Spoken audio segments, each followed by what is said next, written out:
In the heart of ancient Athens, where marble pillars gleamed beneath a Mediterranean sun, a philosopher sat weaving ideas that would outlive empires. His name was Plato, and around 360 BC, inside the serene courtyards of the Academy, he began to tell a story, not of men or gods, but of a lost world. This was no myth of poets or sailors. It was a philosopher's creation, born not from ocean depths, but from the depth of the human mind. Within two dialogues, Timaeus and Critias, Plato would craft a vision so powerful it would ripple across millennia. He called it Atlantis, the philosopher's setting. Plato's tale unfolds through a voice named Critias, a character claiming to recount an ancient memory passed down from Solon, the legendary Athenian lawgiver. Solon said Critias had journeyed to Egypt around 590 BC, where wise priests revealed to him records inscribed in temple walls, stories of a civilization that had existed 9,000 years before their time. The priests spoke of a mighty island empire, rich, brilliant, and proud, that had once risen beyond the pillars of Heracles, what we now call the Strait of Gibraltar. They told of how that empire, swollen with power and arrogance, sought to conquer the known world, until in a single day and night of fury, the sea swallowed a whole. A philosophical framework. For Plato, Atlantis was never just a story. It was a mirror. He wrote Timaeus as an introduction to his grand themes. The nature of the cosmos, the architecture of the ideal state, and the moral fabric of civilization. The Lost Islands served as a counterpoint, a dark twin to Athens at her most virtuous. In his narrative, ancient Athens stood as the pure embodiment of reason and order, the model of the ideal society. Atlantis, by contrast, was a glittering warning, a civilization of wealth and might that had lost its soul. This contrast between order and corruption, between wisdom and greed, would form the heartbeat of a legend. In the heart of ancient Athens, where marble pillars gleamed beneath a Mediterranean sun, a philosopher sat weaving ideas that would outlive empires. His name was Plato, and around 360 BC, inside the serene courtyards of the Academy, he began to tell a story, not of men or gods, but of a lost world. This was no myth of poets or sailors. It was a philosopher's creation, born not from ocean depths, but from the depth of the human mind. Within two dialogues, Timaeus and Critias, Plato would craft a vision so powerful it would ripple across millennia. He called it Atlantis, the philosopher's setting. Plato's tale unfolds through a voice named Critias, a character claiming to recount an ancient memory passed down from Solon, the legendary Athenian lawgiver. Solon said Critias had journeyed to Egypt around 590 BC, where wise priests revealed to him records inscribed in temple walls, stories of a civilization that had existed 9,000 years before their time. The priests spoke of a mighty island empire, rich, brilliant, and proud, that had once risen beyond the pillars of Heracles, what we now call the Strait of Gibraltar. They told of how that empire, swollen with power and arrogance, sought to conquer the known world, until in a single day and night of fury, the sea swallowed a whole. A philosophical framework. For Plato, Atlantis was never just a story. It was a mirror. He wrote Timaeus as an introduction to his grand themes. The nature of the cosmos, the architecture of the ideal state, and the moral fabric of civilization.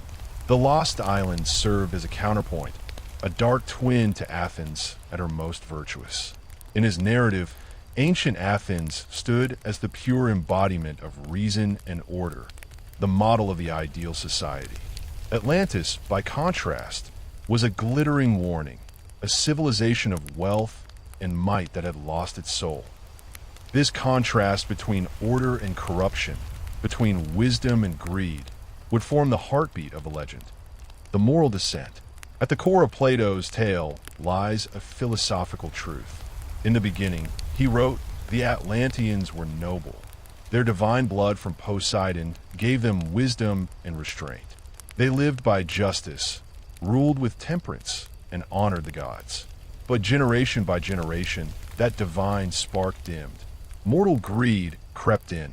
The people of Atlantis became intoxicated by power, obsessed with conquest, and blind to virtue. And so, as Plato tells it, the divine element in them faded, replaced by mortal corruption. The gods, watching their creation fall to arrogance, decreed judgment. With a great trembling of the earth and a surge of the sea, Atlantis sank, not slowly, but in one terrible night. The waters closed over its towers, leaving behind a sea choked with mud, the Atlantic, named for the island that once was. The lesson beneath the waves. For Plato, Atlantis was not a history lesson. It was a moral revelation. He used the story to illustrate the same cycle he explored in the Republic. How even the most virtuous state, when seduced by wealth and excess, decays from within. Ancient Athens, the city of wisdom, stood as the model of harmony. Atlantis, its fallen shadow. Their war was not merely between nations, but between virtue and corruption, order and chaos, reason and appetite. This was the first Atlantis. Not a lost continent beneath the ocean, but an idea buried in the human soul. The enigma takes root. Plato left Critias unfinished. The dialogue ends abruptly, mid-sentence, as if swallowed by silence, much like Atlantis itself. Yet that silence was powerful. It invited centuries of curiosity. For those who read him literally, it was a historical mystery begging to be solved. For philosophers, it was an allegory for the eternal struggle between the material and the spiritual. And for dreamers, it became a beacon, a promise that somewhere, beneath the waves or beyond the horizon, a lost paradise still waited. Thus, from a few pages written in the marble halls of Athens, an idea was born that would outlive kingdoms and religions alike. Atlantis, the city that drowned but never died. When Plato's voice fell silent, the ripples of his story began to move outward through Athens, across Greece, and into the centuries to come. But from the very beginning, the question echoed in every philosopher's mind. Was Atlantis real, or was it a dream? The first critics. Among Plato's own students sat a man whose intellect would redefine logic and science, Aristotle. Where his master used myth to reach truth, Aristotle sought truth through observation. To him, stories were tools, not testimonies. When he read of Atlantis, a continent larger than Libya and Asia, an empire erased in a night, he smiled and said simply, "The man who dreamed it up made it vanish." It was not mockery, it was philosophy. Aristotle's dismissal struck at the very heart of the question. Could myth contain fact, or was it only a mirror for ideas? The philosophical divide. This small disagreement marked the opening of one of history's oldest intellectual divides. Plato believed that truth could be conveyed through stories, that myths, properly told, carried the moral architecture of the universe. Aristotle countered that truth demanded evidence, reason, and the hard ground of experience. Atlantis became the fault line between these two visions of knowledge. In the marble courtyards of a lyceum, Aristotle's students learned to separate allegory from actuality. The shining walls of orichalcum, the armies a million strong. These were, to him, the inventions of a master storyteller illustrating the decay of human virtue. To Aristotle, Atlantis was not a place, but a parable, the forgotten chain of memory. Yet not everyone agreed. Another student of Plato, Crantor of Soli, took a different path. A generation after Aristotle, Crantor studied under Xenocrates, another guardian of the Platonic tradition. When he read the Timaeus, he was captivated not by its philosophy, but by its claims of origin. The story, Plato had said, came from Egypt, from ancient priests who guarded records written on temple walls. If that were true, reasoned Crantor, perhaps there was something more than metaphor here. He claimed to have journeyed to Egypt himself, to the city of Sais, seeking the truth behind Plato's words. There, he wrote, He found inscriptions that matched parts of the story, evidence he believed that Plato's account was no invention, but a preservation of forgotten history. His testimony would echo faintly through later centuries, cited by Neoplatonists eager to defend the master's honor. Whether Crantor truly saw such inscriptions or merely believed he had remains forever uncertain. But his conviction planted a seed of belief that would outlast the ancient world itself. Historian silence. And yet, when scholars turn the pages of ancient history, they find a telling silence. Herodotus, that tireless traveler who wrote of Egypt, Babylon, and Scythia, never mentioned any island beyond the Pillars of Heracles. He recorded marvels and mysteries from every corner of the known world, but not Atlantis. Thucydides, the historian of the Peloponnesian War, who dissected the rise and fall of Athens with surgical precision, likewise knew nothing of a war against a Western empire. The omission is striking. If Athens had once repelled an oceanic power greater than any in history, how could the memory have vanished from every scroll, every song, every stone? Perhaps, as Aristotle believed, there was nothing to remember. Strabo and the geographers. Centuries later, as the world expanded under Roman rule, new voices joined the debate. The geographer Strabo, writing in the age of Augustus, examined Plato's account with the cool eye of a scientist. His Geographica mapped the edges of the known world and pushed beyond them. By his time, Greek explorers had sailed through the Strait of Gibraltar into the wide Atlantic. They found islands, the Azores, the Canaries, but no vanished continent. The ocean floor, Strabo noted, was not clogged with impassable mud as Plato had claimed. The sea was deep, navigable, and empty. His verdict was measured but firm. It is clear that Plato invented the tale for the sake of instruction. Yet even as Strabo wrote, others were unwilling to let the dream die. A story too beautiful to bury. The Roman world, inheriting the intellectual legacy of Greece, admired Plato's genius but treated Atlantis as metaphor. Livy, chronicler of Rome's founding, Tacitus, master of imperial history, none made mention of the island. To them, the story belonged not to the annals of fact, but to the treasury of philosophy. And yet, the myth endured, whispered in lecture halls and copied by scribes who perhaps dreamed of the shining walls and golden temples as they wrote. Because even if the philosophers doubted, the imagination refused to. Atlantis became an idea that could not be disproved, too distant to confirm, too meaningful to dismiss. And in that tension between skepticism and longing, the legend found its power. The Neoplatonic revival. By the 3rd century AD, the Roman Empire was fading, but Plato's spirit lived on in a new form, Neoplatonism. To these later philosophers, Plotinus, Proclus, and their followers, the world was not divided between myth and truth, but layered with meaning. Every story concealed a higher reality, every symbol a reflection of divine order. Proclus, writing in the 5th century, devoted long passages to defending the truth of Atlantis, but not as a historian would. For him, the story was both literal and symbolic, a record of real events that also mirrored cosmic truths. Atlantis, he said, was the embodiment of the material world, radiant but doomed. Athens, the symbol of the soul, rational and eternal. Their war was the drama of the universe itself, the struggle between spirit and matter, between the eternal and the perishable. Thus, Atlantis rose again, not from the sea, but from the mind, between faith and philosophy. Through these centuries, the myth of Atlantis transformed from a story about the past into a language for talking about the present and the soul. The skeptics, from Aristotle to Strabo, taught that philosophy must stand on reason. The believers, from Crantor to Proclus, insisted that reason alone could not explain the world. That myth was another path to truth. Atlantis, born from Plato's pen, became their battlefield. It was no longer a lost island.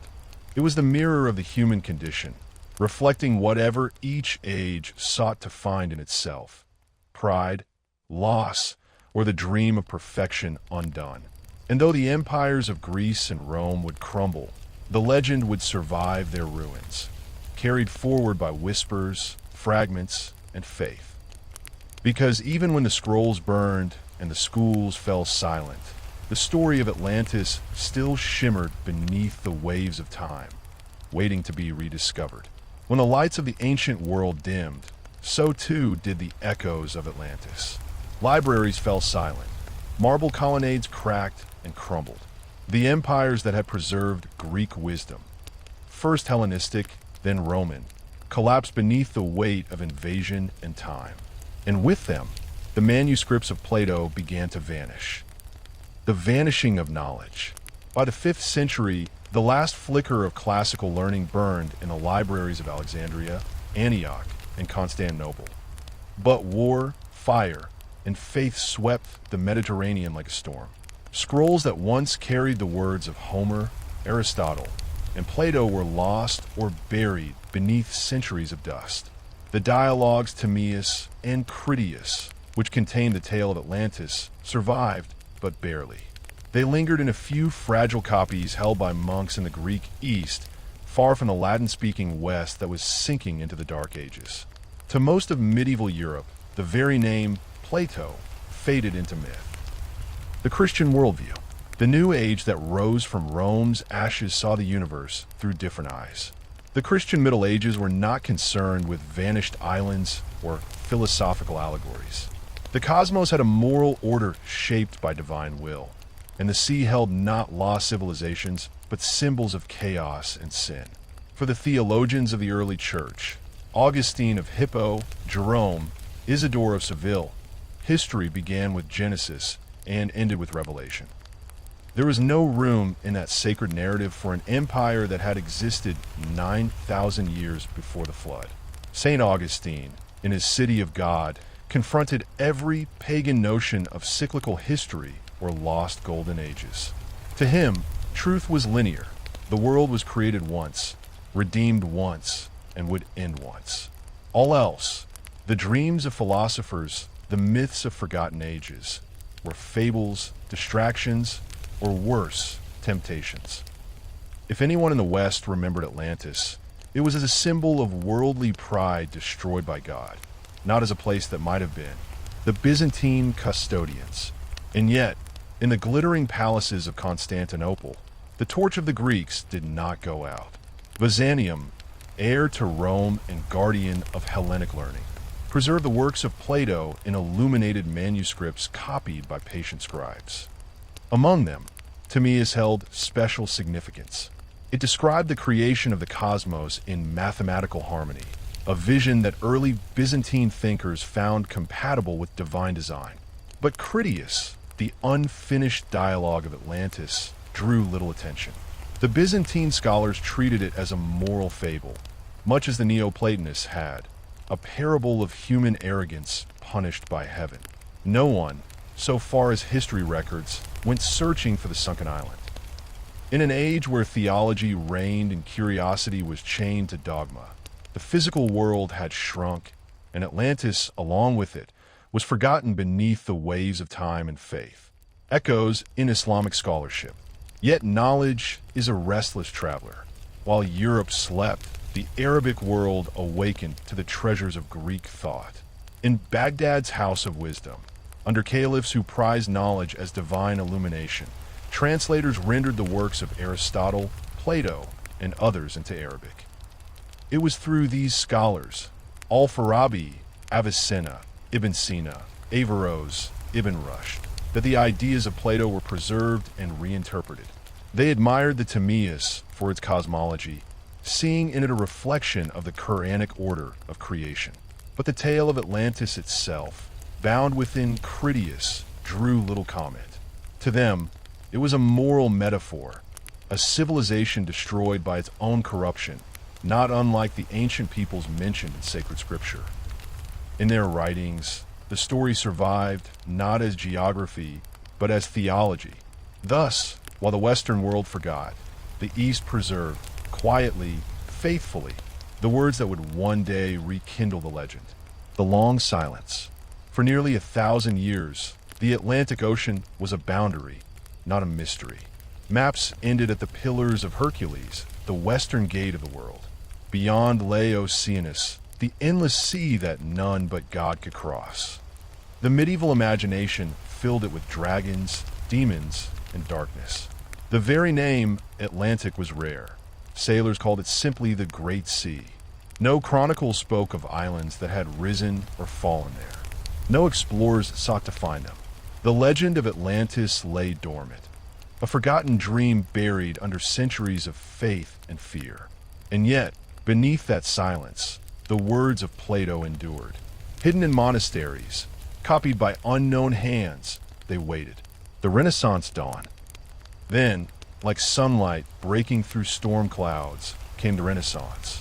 In the 15th century, Europe rediscovered the ancient world. The fall of Constantinople in 1453 scattered Greek scholars across Italy, bringing with them priceless manuscripts. Among them, the complete works of Plato. For the first time in over 1,000 years, Western Europe could read Timaeus and Critias in the original Greek. It was a revelation. To the scholars of Florence, Venice, and Paris, Plato's words were not relics. They were rediscovered voices speaking across time. The philosopher's vision of cosmic harmony and moral order found eager listeners among humanists searching for meaning beyond dogma. And with Plato came Atlantis, a world about to expand. The timing could not have been more perfect. As humanists pored over Plato's dialogues, explorers were setting sail into the Western Ocean, the same Atlantic that had been the boundary of myth for 1,000 years. In 1492, when Columbus crossed those waters and found new lands, Europe suddenly faced a stunning question. If vast continents could lie beyond the horizon, could Plato's tale of a mighty island empire have been true after all? To the scholars of the Renaissance, the coincidence was irresistible. Atlantis, once dismissed as allegory, began to shimmer again as a possible history. The line between myth and discovery blurred. The printing revolution, and then came the greatest amplifier of all, the printing press. Within decades of its invention, Plato's works were printed and distributed across Europe. For the first time, anyone who could read Latin could hold the dialogues of Timaeus and Critias in their hands. Atlantis, silent for a millennium, began to speak again in monasteries, in universities, in royal courts. Some read it as philosophy, others as prophecy. The lost world beneath the sea became a symbol of what Europe had lost and what it might rediscover in the age of exploration.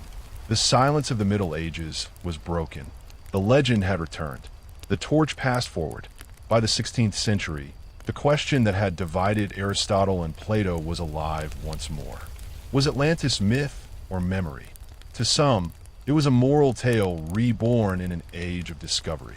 To others, it was a lost chapter of human history waiting to be proven true. And as the Renaissance mind reached westward toward the New World, it would find new fuel for the ancient fire. Each island charted, each shore found across the ocean, seemed to whisper the same tantalizing thought. Perhaps Plato had not invented Atlantis after all. Perhaps he had remembered. The 15th century opened its sails to the wind of rediscovery. Europe, long turned inward, suddenly looked outward again, to the past, to the sea, and to the stars. Plato's dialogues, once cloistered in monastic silence, were being read aloud in candle-lit studies from Florence to Oxford. At the same time, the western horizon, once the edge of creation, had become a road waiting to be taken. The return of the philosopher. In 1462, the scholar Marsilio Ficino received from his patron Cosimo de' Medici a task worthy of legend: translate all of Plato into Latin. Ficino worked with feverish devotion, convinced that Plato's words contained a divine harmony linking heaven and earth. The printing revolution, and then came the greatest amplifier of all, the printing press. Within decades of its invention, Plato's works were printed and distributed across Europe. For the first time, Anyone who could read Latin could hold the dialogues of Timaeus and Critias in their hands. Atlantis, silent for a millennium, began to speak again in monasteries, in universities, in royal courts. Some read it as philosophy, others as prophecy. The lost world beneath the sea became a symbol of what Europe had lost and what it might rediscover in the age of exploration. The silence of the Middle Ages was broken. The legend had returned. The torch passed forward. By the 16th century, the question that had divided Aristotle and Plato was alive once more. Was Atlantis myth or memory? To some, it was a moral tale reborn in an age of discovery. To others, it was a lost chapter of human history waiting to be proven true.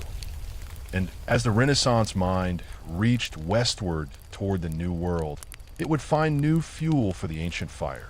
Each island charted, each shore found across the ocean, seemed to whisper the same tantalizing thought. Perhaps Plato had not invented Atlantis after all. Perhaps he had remembered. The 15th century opened its sails to the wind of rediscovery. Europe, long turned inward, suddenly looked outward again, to the past, to the sea, and to the stars. Plato's dialogues, once cloistered in monastic silence, were being read aloud in candle-lit studies from Florence to Oxford. At the same time, the western horizon, once the edge of creation, had become a road waiting to be taken. The return of the philosopher. In 1462, the scholar Marsilio Ficino received from his patron Cosimo de' Medici a task worthy of legend: translate all of Plato into Latin. Ficino worked with feverish devotion, convinced that Plato's words contained a divine harmony linking heaven and earth. If Atlantis had existed 9,000 years before Solon, it would have preceded Adam himself according to literal scripture. To reconcile Plato with Genesis required ingenuity. Some scholars propose that the Atlanteans were descendants of Adam's early children who had migrated west before the deluge. Others, unwilling to disturb sacred chronology, declared that Plato's years were lunar, not solar, reducing the age of Atlantis from 9 millennia to a few centuries. Thus began the long dance between belief and orthodoxy that would shadow every later discussion of Atlantis. Humanism and the moral vision. For Renaissance thinkers, Atlantis was more than a puzzle of geography. It was a mirror of humanity's moral cycle. They saw in its splendor and fall the pattern of Rome itself. Virtue giving way to decadence, reason to excess, faith to pride. Painters and poets wove the image of the drowned city into allegories of lost paradise and human hubris.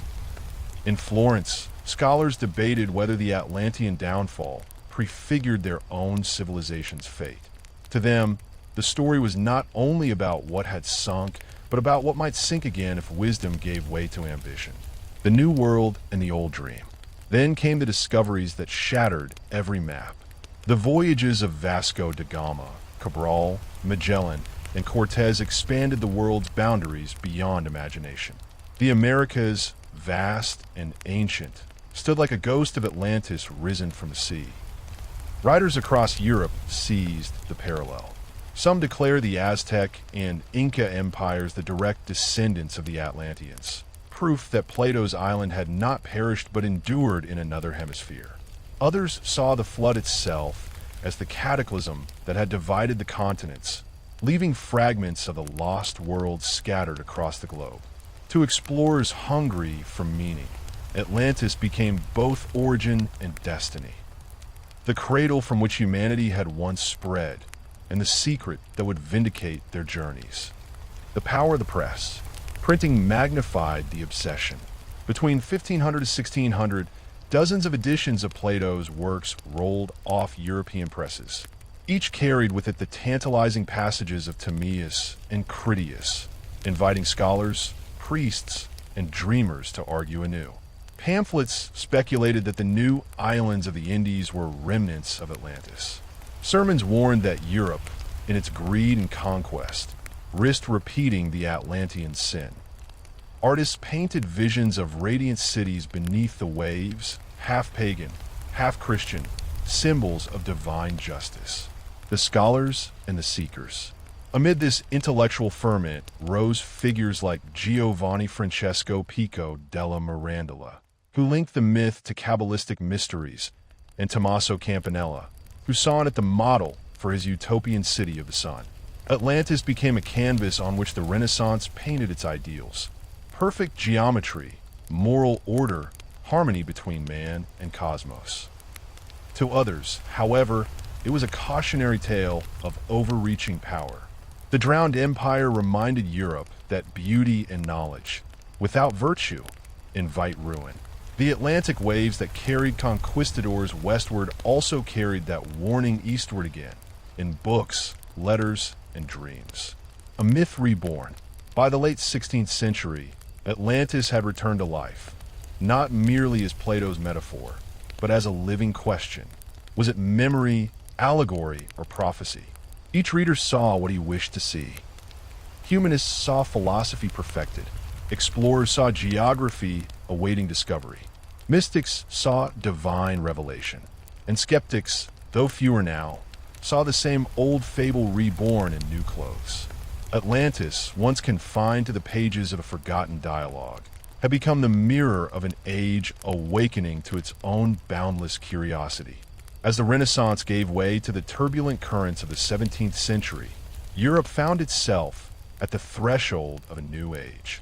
No longer content with speculation alone, thinkers began to measure, observe, and calculate.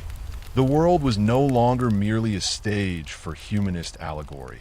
It was an object of scrutiny, inquiry, and experimentation. And within this shift, the story of Atlantis took on a new life, merging myth, philosophy, and empirical curiosity into the framework of early modern science. The scientific revolution in a curious legend. By 1600, the scientific revolution was well underway. Figures like Galileo Galilei, Johannes Kepler, and Francis Bacon Challenge received wisdom, insisting that knowledge of the world must be grounded in evidence, observation, and method. Yet the Atlantean story, preserved in Plato's Critias, persisted, fascinating those who believed that reason and imagination could coexist.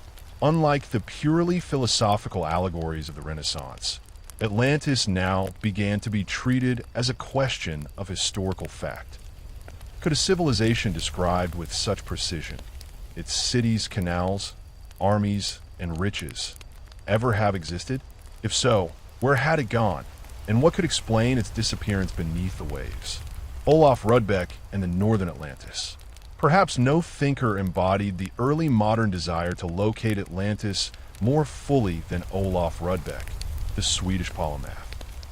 Between 1679 and 1702, Rudbeck published his monumental work Atlantica, arguing that Plato's lost island had been located not in the Atlantic, but in the lands of Scandinavia itself.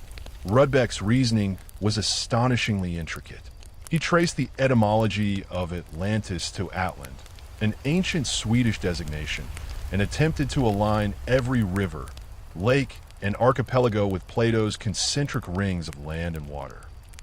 He interpreted Bronze Age burial mounds as remnants of Atlantean civilization, arguing that Sweden had been the cradle of human progress long before the rise of Greece.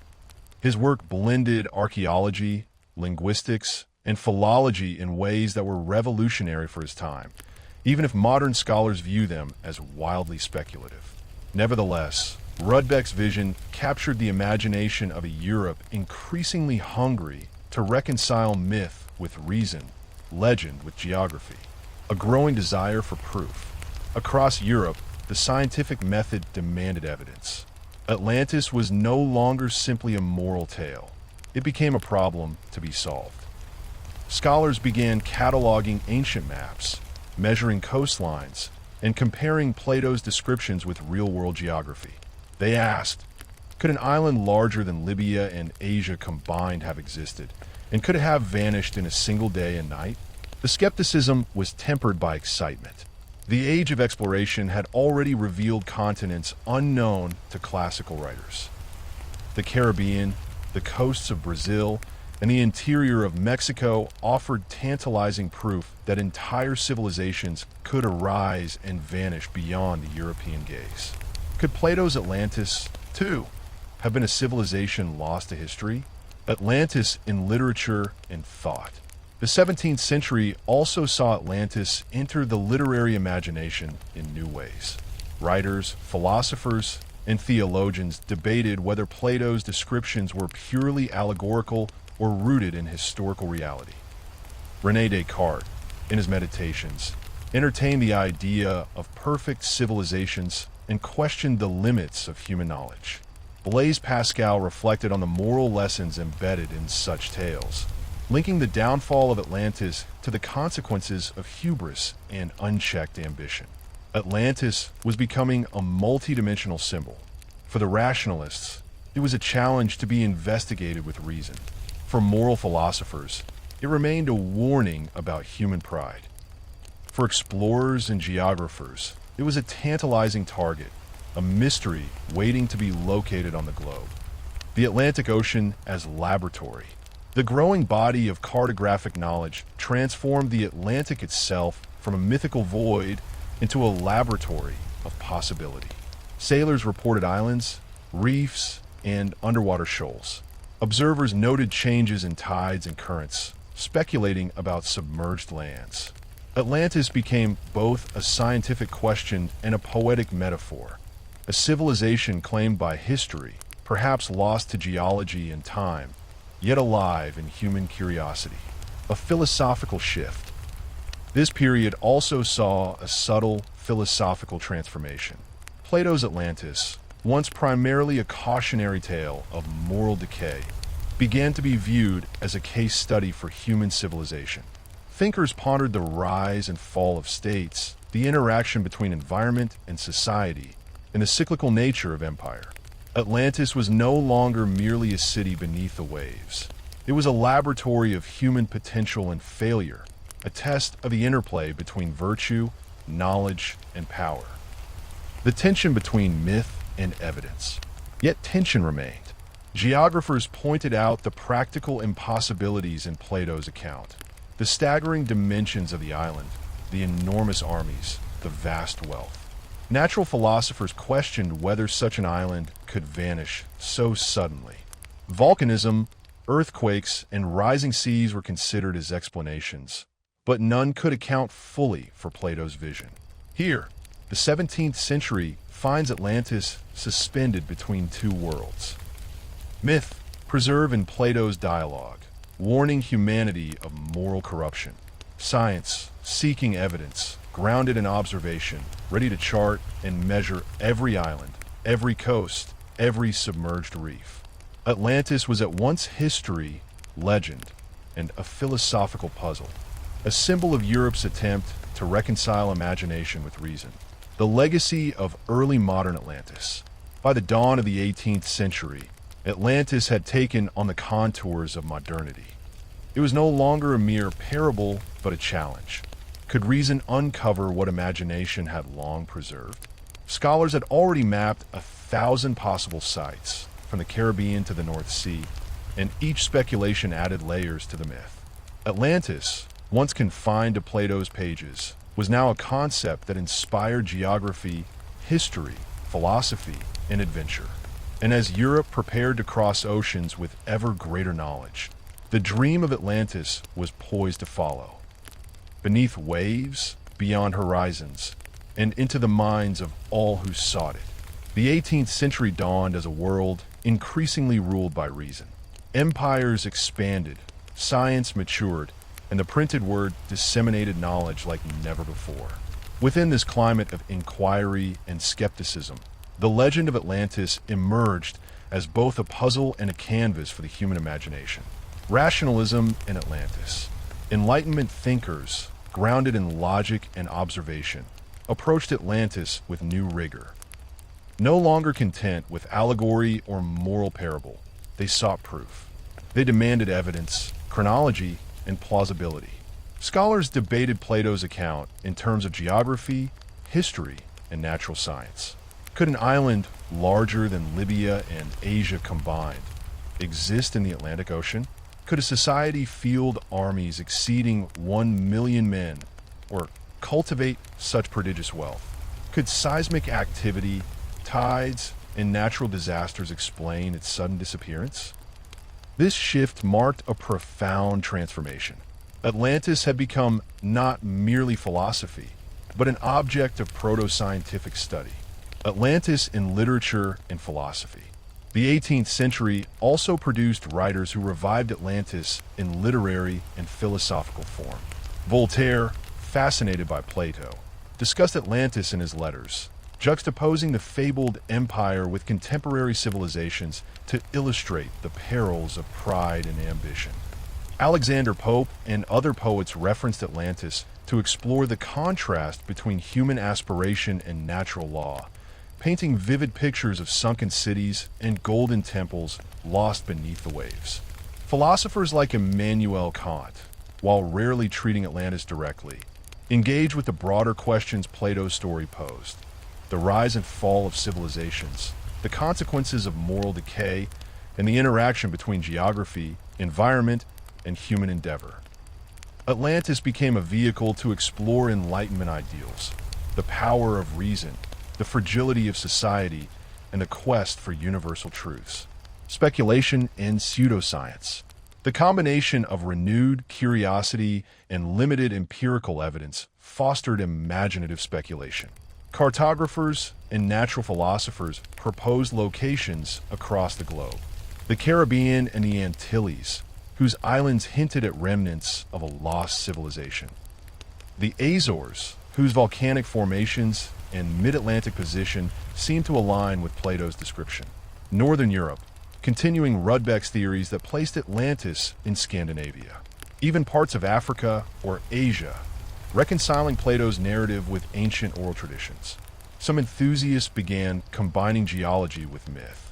They speculated that massive earthquakes, tsunamis, or volcanic eruptions had sunk Atlantis into the ocean, predating human memory, but leaving traces in folklore. Atlantean speculation became a proto-discipline, merging history, geography, and natural philosophy. The New World connection, the discovery of the Americas, continued to fuel interest.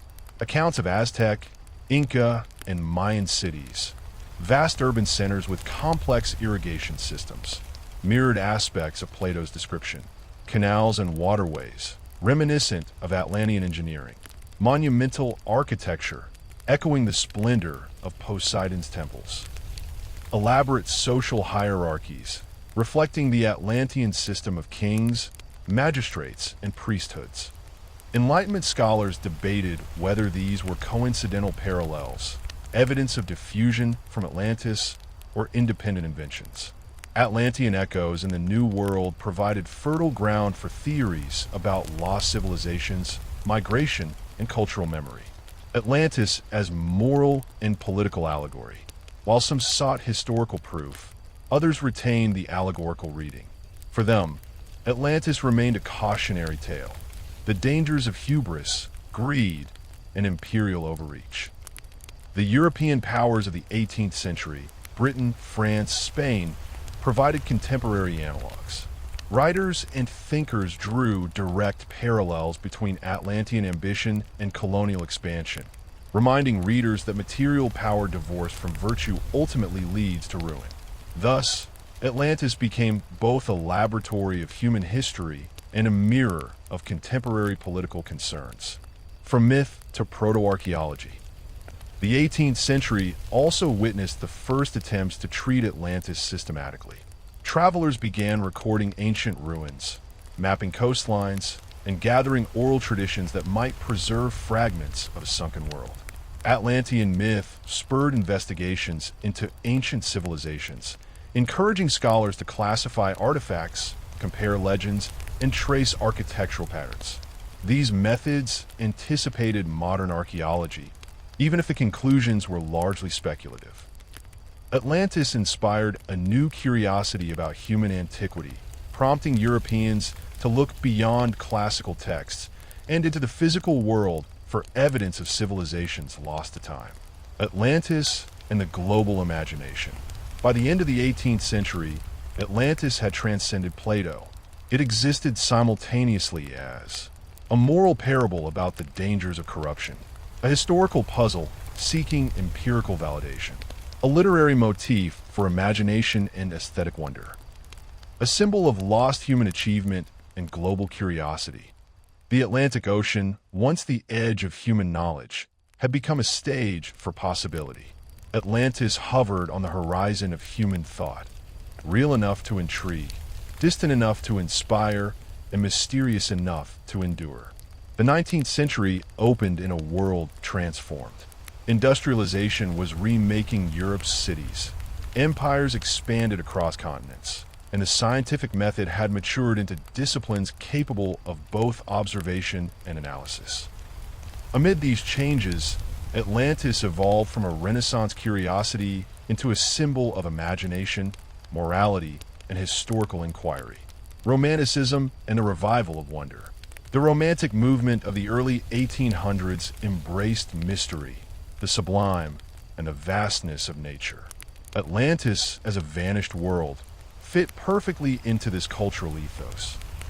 Writers such as Lord Byron, Percy Bysshe Shelley, and Edgar Allan Poe evoked the imagery of sunken cities, drowned empires, and the terrible beauty of forgotten civilizations. Poets celebrated the grandeur of Poseidon's temples, the gleaming orichalcum walls, and the concentric harbors described by Plato, transforming Plato's precise, philosophical account into a vision of awe and melancholy. For romantics, Atlantis became a metaphor, a warning about human pride, a reflection on impermanence and the inexorable power of nature, a symbol of lost wisdom and the fragility of civilization. Atlantean imagery permeated painting, literature, and music.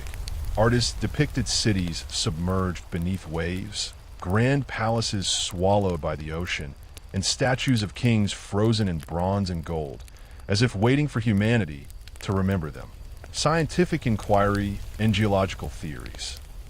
Meanwhile, geology and natural sciences began to offer new ways of interpreting Plato's account.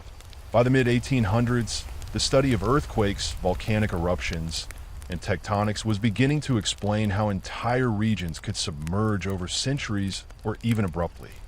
Scientists speculated that Atlantis might correspond to the Azores or Canary Islands, remnants of volcanic activity in the Atlantic. Crete and Santorini, sites of the catastrophic Minoan eruption around 1600 BC, which some hypothesized as the historical kernel behind Plato's story. Submerged continental shelves, which could have supported civilizations during the last ice age. Atlantis was now both a subject of imagination and a candidate for scientific explanation. Natural philosophers and emerging archaeologists debated whether evidence could ever be found beneath the ocean floor, and the idea of submerged cities began to shift from fantasy to plausible inquiry. Popularization through books and magazines. The 19th century also witnessed the popularization of Atlantis in print. Encyclopedias, travel journals, and adventure literature introduced readers across Europe and the Americas to the legend. In Britain, periodicals such as the Gentleman's Magazine and the Quarterly Review published essays speculating on the location, history, and technology of Atlantis.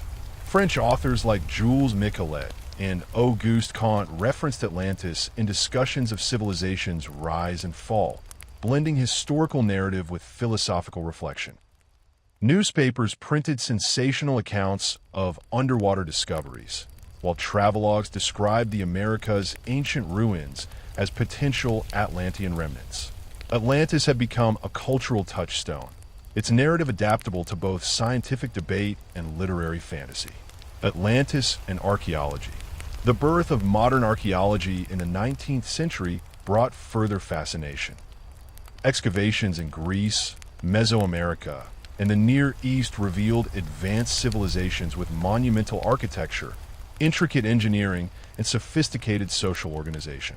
Archaeologists like Heinrich Schliemann, famous for his discovery of Troy, demonstrated that ancient cities thought to be myth could be historically real.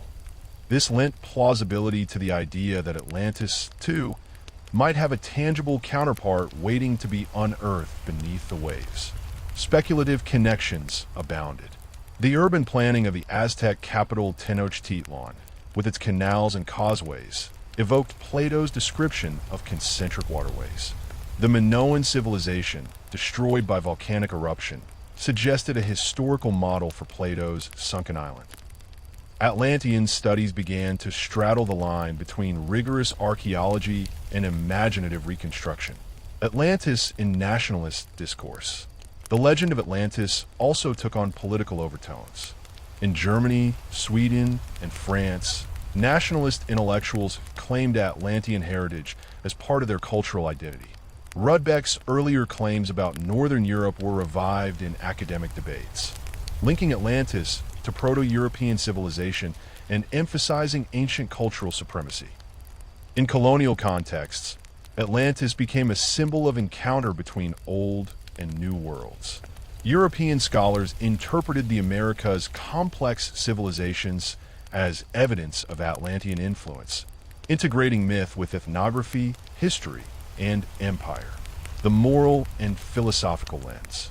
Despite scientific enthusiasm, the moral allegory of Atlantis remained central. Educators and philosophers continue to cite the legend as a lesson in the consequences of hubris, overreach, and moral decay.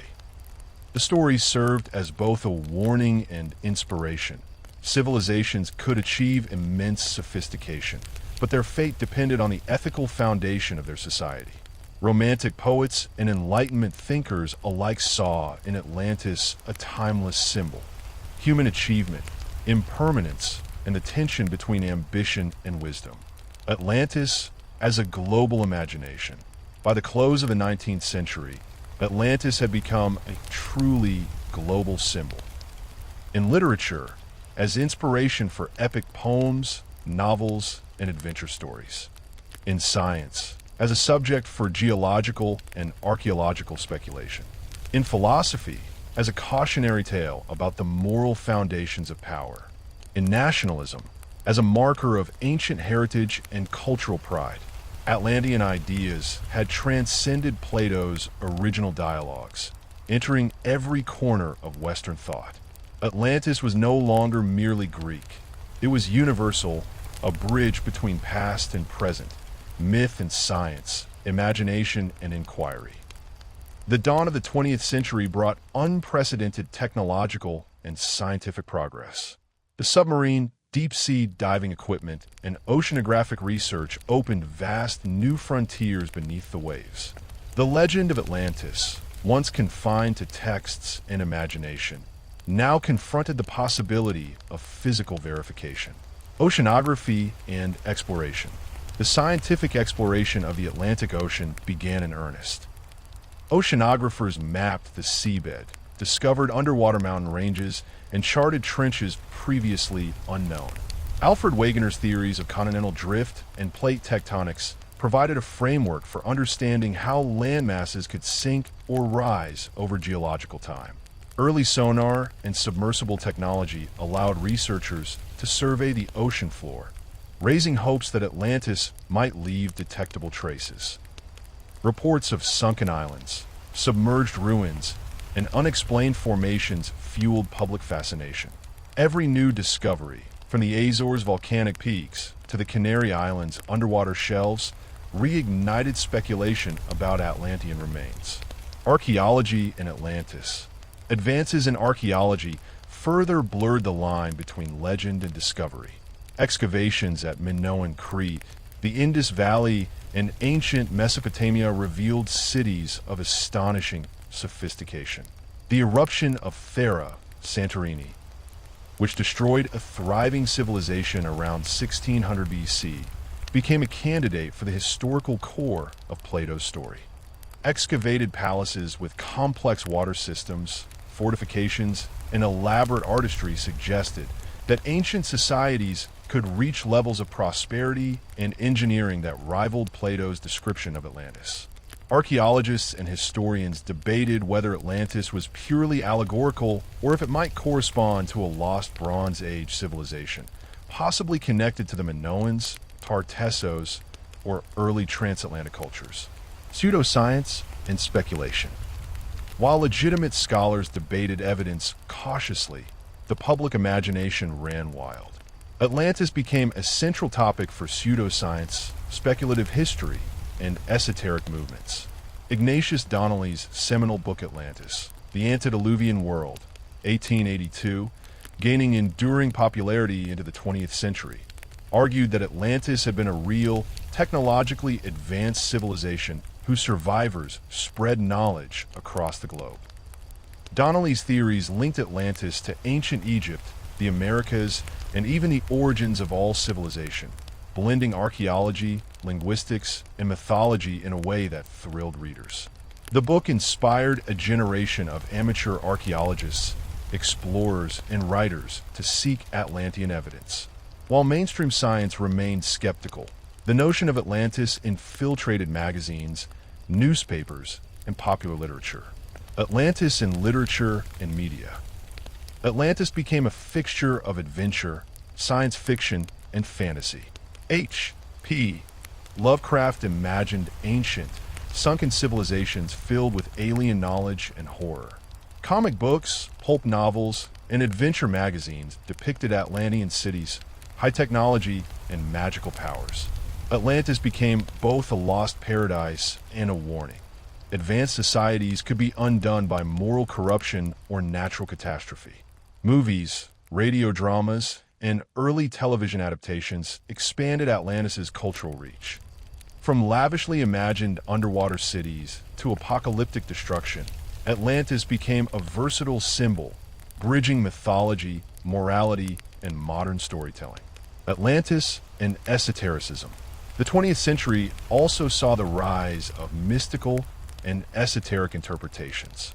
The Theosophical Society and other occult movements claimed Atlantis had possessed advanced spiritual and technological knowledge lost to modern humanity.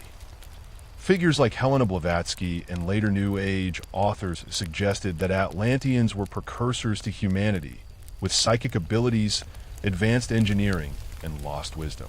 These interpretations mingled with pseudoscientific archaeology, giving rise to elaborate theories about Atlantis' influence on Egyptian pyramids, South American cultures, and global mythologies. Scientific skepticism. Mainstream scientists maintained a critical stance.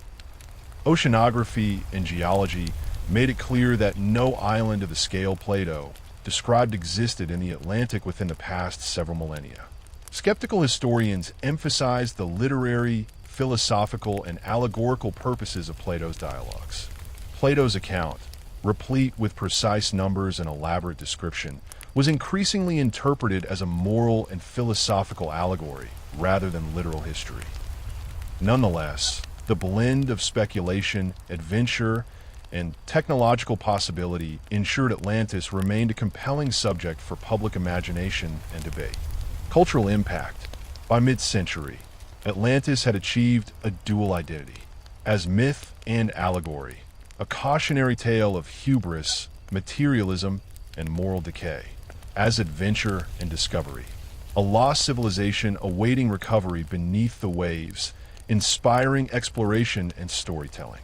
Its influence extended to literature, pulp fiction, fantasy, and science fiction novels.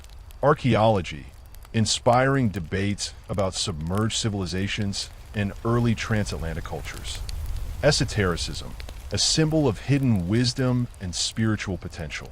Popular culture, films, comics, and serials depicting Atlantean technology, heroism, and tragedy. A global fascination. Unlike any previous era, the 20th century allowed Atlantis to become a truly global phenomenon. Through print, radio, film, and scholarly debate, the legend reached millions of people worldwide, inspiring dreams of exploration, adventure, and discovery. Atlantis, once confined to Plato's dialogues, had transcended literature, philosophy, and science. It had become a symbol of human curiosity, ingenuity, and the eternal tension between imagination and reason. The latter half of the 20th century marked a transformation in the way Atlantis was perceived.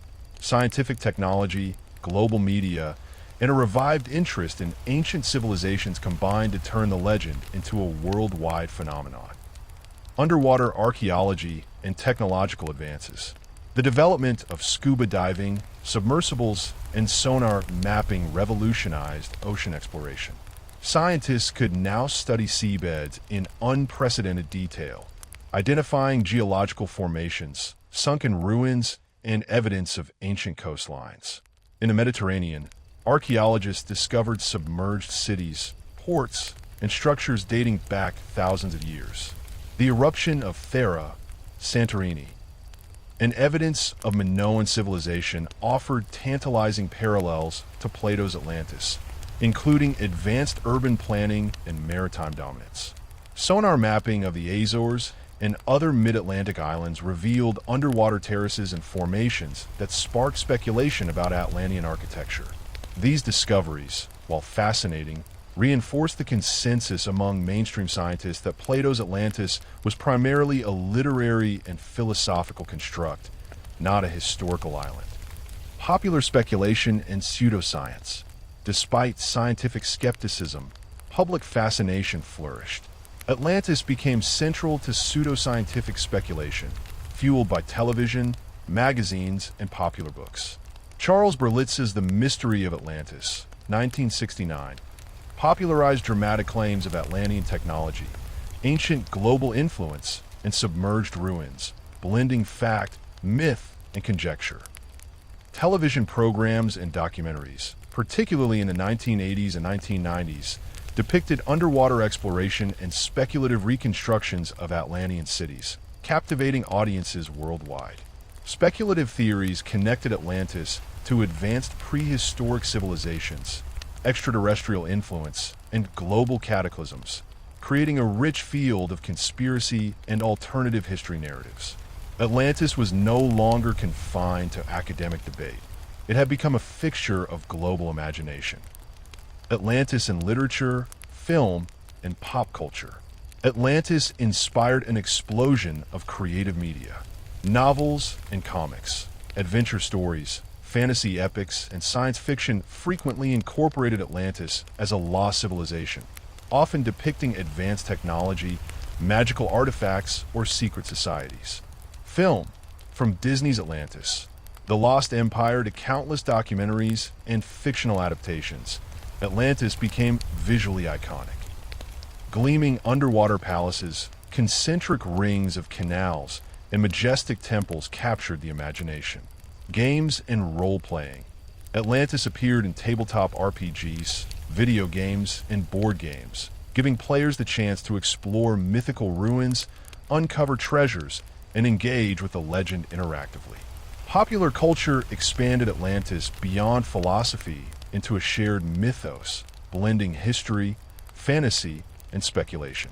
Scientific criticism and historical context. Despite popular fascination, rigorous scholars continue to critique Atlantis as allegory. Plato's dialogues, with their precise measurements, concentric canals, and armies of over 1 million men, were increasingly interpreted as philosophical constructs rather than literal history.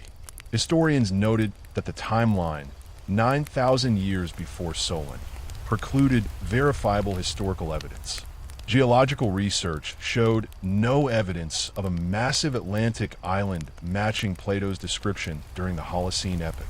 Mainstream academia emphasized that Atlantis remained valuable primarily for its philosophical allegory on moral decay, hubris, and virtue.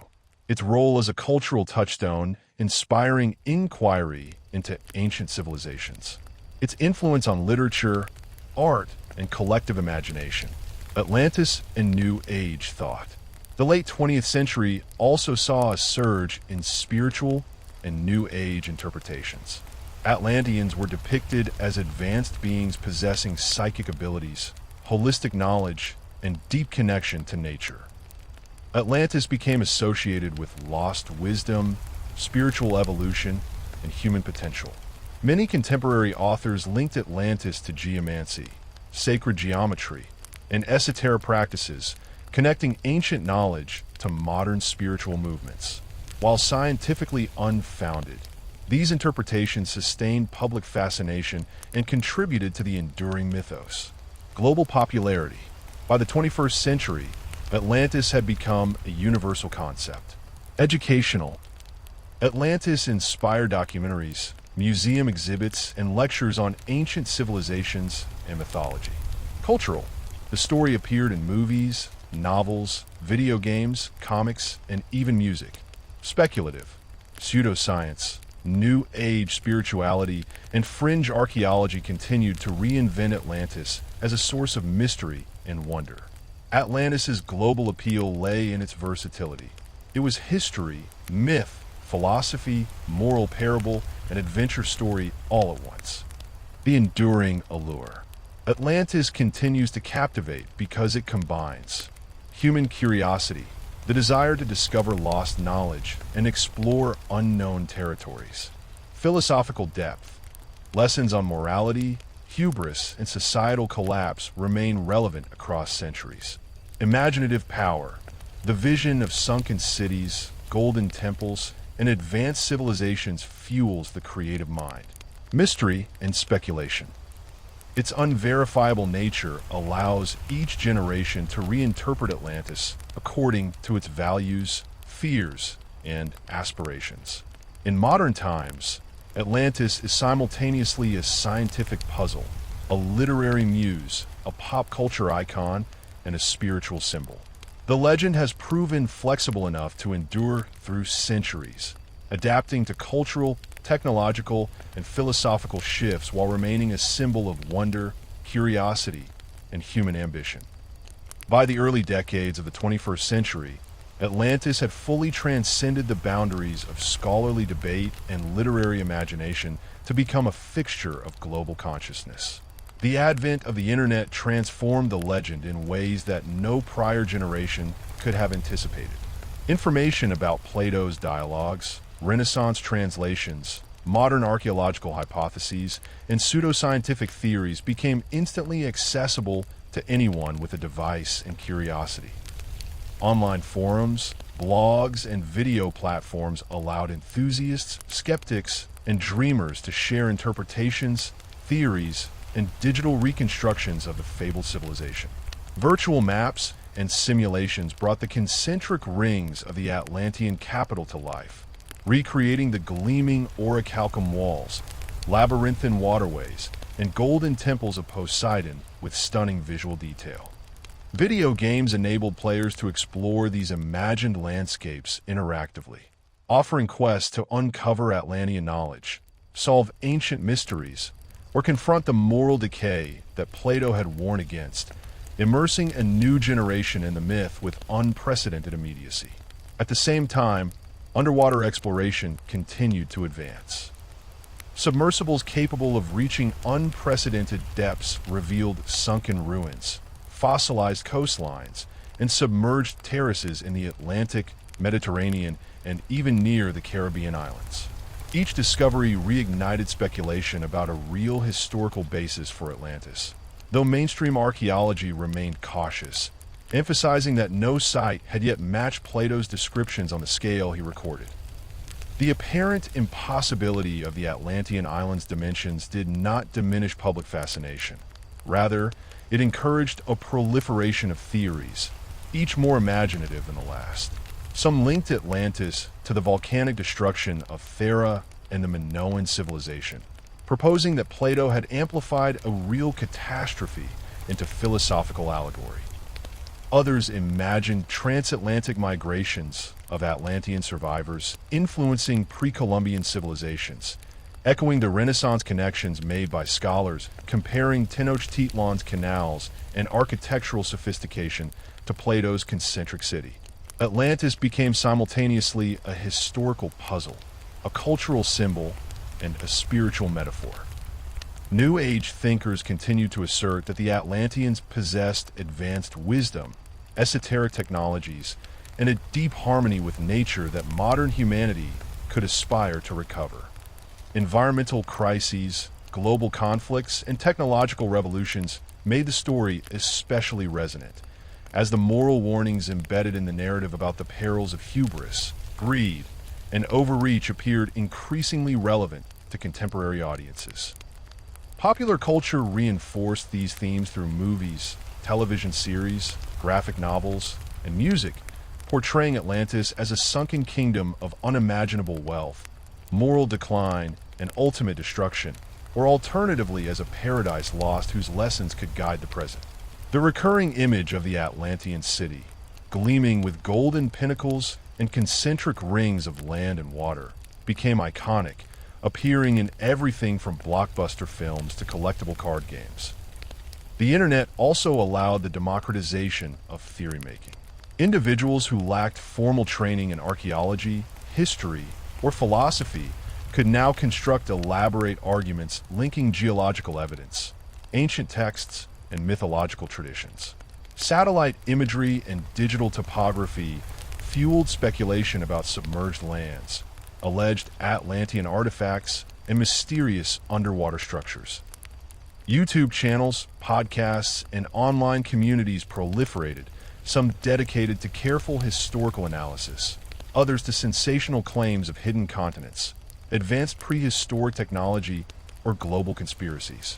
In this context, the line between history, allegory, and entertainment blurred, yet the legend's persistence attested to its fundamental allure. Plato's original philosophical purpose, the allegorical tension between virtue and corruption, remained embedded beneath layers of speculation and fantasy, demonstrating the enduring power of storytelling to shape human imagination across millennia. Simultaneously, scholars continued to revisit the text itself, reanalyzing Plato's dialogues with attention to linguistic nuance, historical context, and philosophical intent. Interpretations emphasized the cyclical rise and fall of civilizations, the moral imperatives underlying governance, and the consequences of societal excess.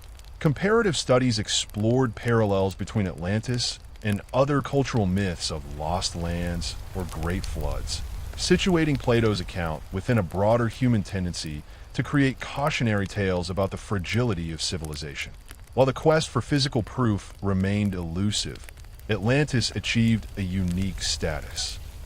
It was simultaneously an allegorical guide, a historical hypothesis, and a symbol of human curiosity. Across all these dimensions, Atlantis endured because it addressed timeless human questions. It asked whether greatness could exist without virtue, whether material wealth and technological power could compensate for moral decay, and whether humanity could learn from the mistakes of those who came before. Its continued relevance in contemporary society reflected a deep-seated fascination with both the mysteries of the past and the possibilities of human potential. From ancient Athens through the Renaissance, the Romantic imagination, scientific inquiry, and digital culture, the legend of Atlantis had never been static. Each era reshaped it, infusing the story with the values, anxieties, and aspirations of the time, ensuring that the lost continent remained not only a myth to be explored, but a mirror in which humanity could examine itself. Even now, as satellite mapping, oceanographic surveys, and archaeological research continue to expand our knowledge of the Earth, Atlantis retains its place in the imagination. It stands as a bridge between history and myth, philosophy and storytelling, moral caution and adventurous fantasy. The enduring mystery of Atlantis, like Plato's own philosophical dialogues, persists not only because it describes a lost civilization, but because it invites generations to question, to explore, and to dream about what might lie just beyond the horizon of knowledge, waiting beneath the waves, gleaming in gold and orichalcum, ready to teach humanity anew. As the 21st century progressed, the legend of Atlantis continued to evolve, now entwined with new technologies, global exploration, and imaginative reinterpretations. Advances in marine technology allowed scientists to map vast portions of the ocean floor with unprecedented precision. Deep-sea submersibles equipped with high-definition cameras and robotic arms explored regions previously inaccessible to human eyes. Sonar imaging revealed strange underwater formations, Ancient coastlines now submerged beneath hundreds of meters of water, and geological anomalies that fueled speculation about prehistoric civilizations. Though none matched the precise dimensions described by Plato, these discoveries reignited fascination with the possibility that remnants of ancient human ingenuity might still lie hidden beneath the waves. Oceanographers, geologists, and archaeologists published detailed studies of submerged sites, often highlighting the natural processes of erosion, sedimentation, and tectonic activity that could easily explain the appearance of ruins or structures. Yet these technical explanations rarely dampened public imagination. Instead, each new discovery sparked renewed excitement, prompting both professional and amateur researchers to consider whether elements of Plato's story might have been inspired by a real, lost civilization now concealed beneath the oceans. Simultaneously, the proliferation of digital media allowed Atlantis to reach audiences on a global scale like never before. High-budget films visualized sprawling Atlantean cities, golden temples, and concentric rings of land and water in ways that brought Plato's descriptions to life.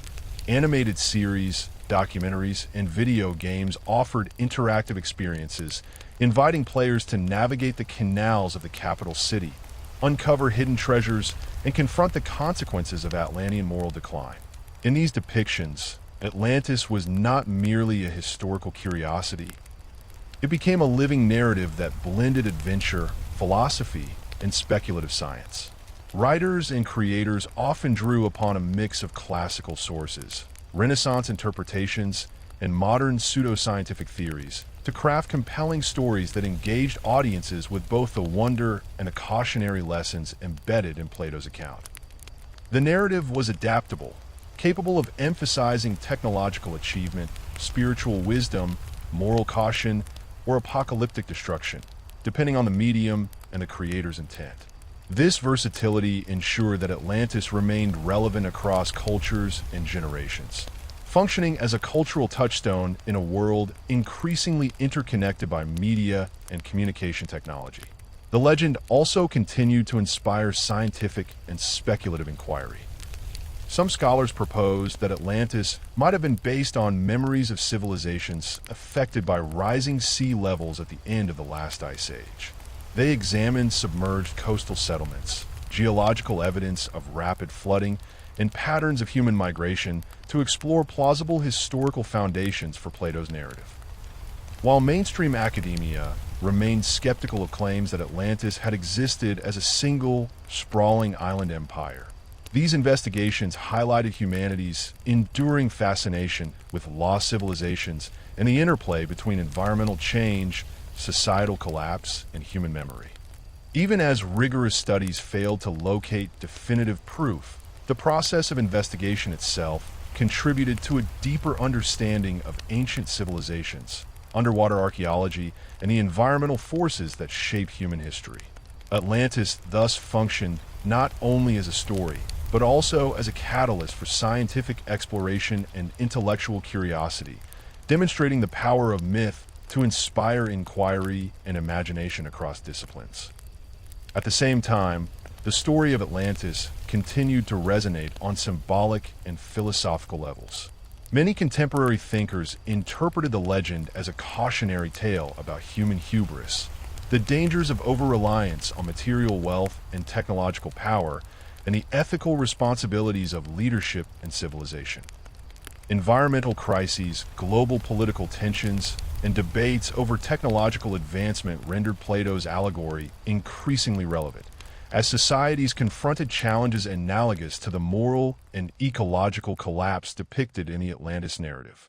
In this sense, Atlantis functions simultaneously as a historical hypothesis, a moral allegory, and a cultural mirror, reflecting humanity's persistent questions about virtue, progress, and the fragility of civilization.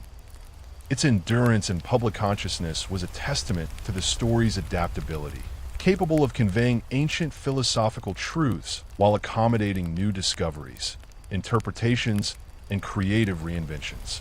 The interplay between myth and reality Imagination and evidence, historical speculation, and philosophical reflection ensured that Atlantis remained a vibrant and evolving part of human thought, bridging millennia with a narrative that continued to captivate and inspire. The story's longevity was also reinforced by its integration into global culture. Writers, artists, filmmakers, and game designers drew inspiration from Plato's dialogues and subsequent interpretations to explore themes of utopia and catastrophe, wisdom and corruption, and the eternal struggle between human aspiration and limitation. Atlantis became a metaphorical space in which society could project both hope and fear. Hope for a civilization capable of technological and moral brilliance, and fear of the consequences of ethical failure and environmental mismanagement. Exhibitions in museums, academic conferences, and public lectures explore the historical, philosophical, and cultural dimensions of the legend, demonstrating the story's capacity to transcend disciplinary boundaries.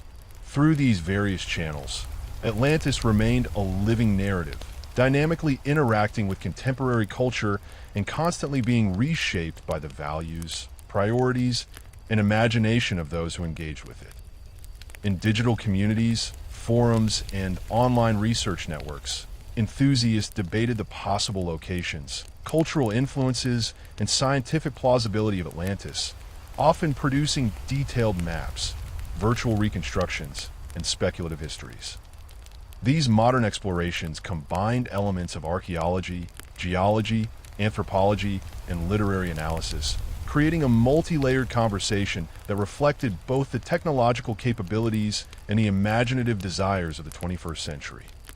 Unlike earlier periods, in which access to texts, translations, or scholarly interpretation was limited, the global connectivity afforded by digital technology allowed Atlantis to function as a shared cultural artifact, simultaneously historical, mythical, and interactive.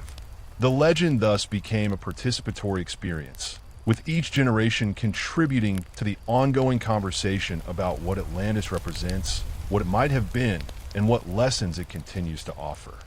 Across every medium, academic, creative, spiritual, or speculative, the allure of Atlantis persisted.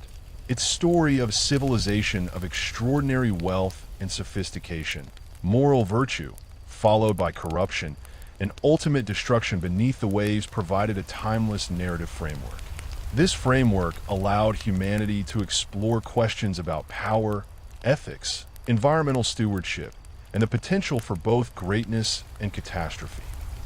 As new discoveries and imaginative interpretations emerged, Atlantis continued to function as a mirror for society, reflecting collective fears, aspirations, and ethical dilemmas, while simultaneously offering the enduring pleasure of wonder, mystery, and the possibility that somewhere beneath the ocean, the echoes of an ancient world might still whisper to those who seek to understand it. As the 21st century unfolded, the fascination with Atlantis only deepened, fueled by a combination of scientific ambition, technological innovation, and human imagination.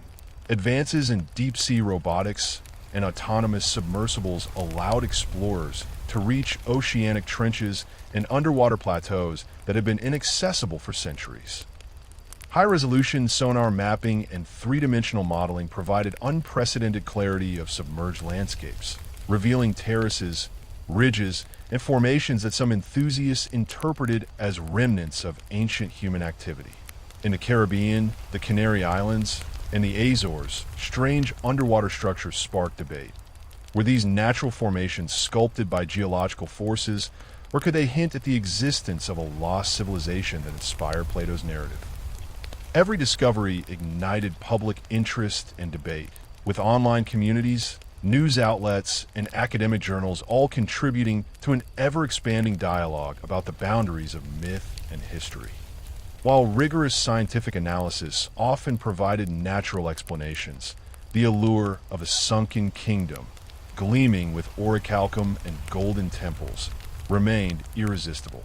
Atlantis had become not merely a story to be read, but an experience to be imagined, explored, and argued over in the digital age. At the same time, the narrative of Atlantis continued to evolve culturally and symbolically. Writers and filmmakers drew upon Plato's descriptions, Renaissance interpretations, and modern archaeological speculation to craft stories that reflected contemporary anxieties and aspirations. In literature, Atlantis appeared as a metaphor for technological hubris, environmental collapse, or moral decay, offering cautionary tales as relevant to a world facing climate change and political instability as to the philosophical allegories of ancient Greece. Films and documentaries depicted the city's concentric rings of land and water in dazzling detail, emphasizing both its splendor and its inevitable destruction. Video games allowed players to navigate the canals of the Atlantean capital, engage with the ethical dilemmas of its rulers, and experience firsthand the consequences of greed, ambition, and ecological mismanagement. Through these various forms, Atlantis remained a dynamic narrative, capable of conveying enduring philosophical and moral lessons, while simultaneously providing entertainment, adventure, and imaginative engagement. The story's adaptability ensured its relevance across generations, reflecting human fascination with both lost knowledge and the consequences of human choices. The digital revolution transformed the ways in which Atlantis could be studied and discussed. Access to Plato's original texts, Renaissance translations, modern archaeological reports, and speculative reconstructions became instant and global. Online forums, video platforms, and collaborative research networks allowed enthusiasts to create detailed maps, simulations, and speculative histories, blending geology, archaeology, anthropology, and literature. These digital reconstructions often visualized Plato's descriptions with striking fidelity. The golden pinnacles of the Temple of Poseidon, the concentric canals and rings of land, the immense palace at the city's center, and the sprawling outer territories ruled by the 10 Atlantean kings. Even as mainstream scholars maintain that Atlantis was primarily allegorical, the interactive, participatory nature of digital exploration ensured that the legend remained a living narrative, evolving alongside technology and human curiosity. Every new model, map, or simulation represented both a tribute to Plato's imagination and a reflection of contemporary society's desire to visualize, explore, and understand the past. Simultaneously, Atlantis inspired a global community of writers, thinkers, and spiritual seekers who interpreted the legend on symbolic and philosophical levels. New Age and metaphysical movements emphasized the Atlanteans' alleged mastery of knowledge, spirituality, and harmonious living, portraying the lost civilization as a source of ancient wisdom that modern humanity could recover. Environmentalists drew lessons from the narrative's depiction of catastrophic destruction, viewing the story as a metaphor for ecological imbalance, resource exploitation, and the consequences of human hubris. Philosophers and ethicists highlighted the allegorical dimensions of the narrative, emphasizing Plato's warnings about the corruption of power, the decay of virtue, and the impermanence of material prosperity. In this sense, Atlantis functioned simultaneously as history, myth, and moral parable, a narrative that could be read and interpreted on multiple levels depending on the needs, concerns, and imagination of the reader or audience. Even as debates about the historical existence of Atlantis continued, its influence on modern thought and culture remained profound. Schools and universities incorporated discussions of Atlantis into courses on philosophy, history, mythology, and literature, exploring the interplay between narrative, moral allegory, and historical speculation. Popular culture continued to engage with the legend, presenting Atlantis as a site of adventure, mystery, and discovery while reinforcing its philosophical and moral dimensions. From films and novels to video games and interactive simulations, Atlantis persisted as a narrative that encouraged reflection on human ambition, societal organization, and the consequences of ethical and ecological choices. Its enduring appeal lay not only in the possibility of a lost civilization, but also in the timeless questions it posed about virtue, leadership, and the delicate balance between human achievement and responsibility. Atlantis, therefore, occupied a unique space in the modern imagination. It was a bridge between ancient philosophical discourse, Renaissance scholarship, scientific exploration, and contemporary creativity. Its story allowed humanity to reflect on the past, imagine alternative possibilities, and examine the ethical and ecological consequences of civilization. Whether considered a historical reality, a philosophical allegory, or a cultural myth, Atlantis remained a testament to the enduring power of narrative.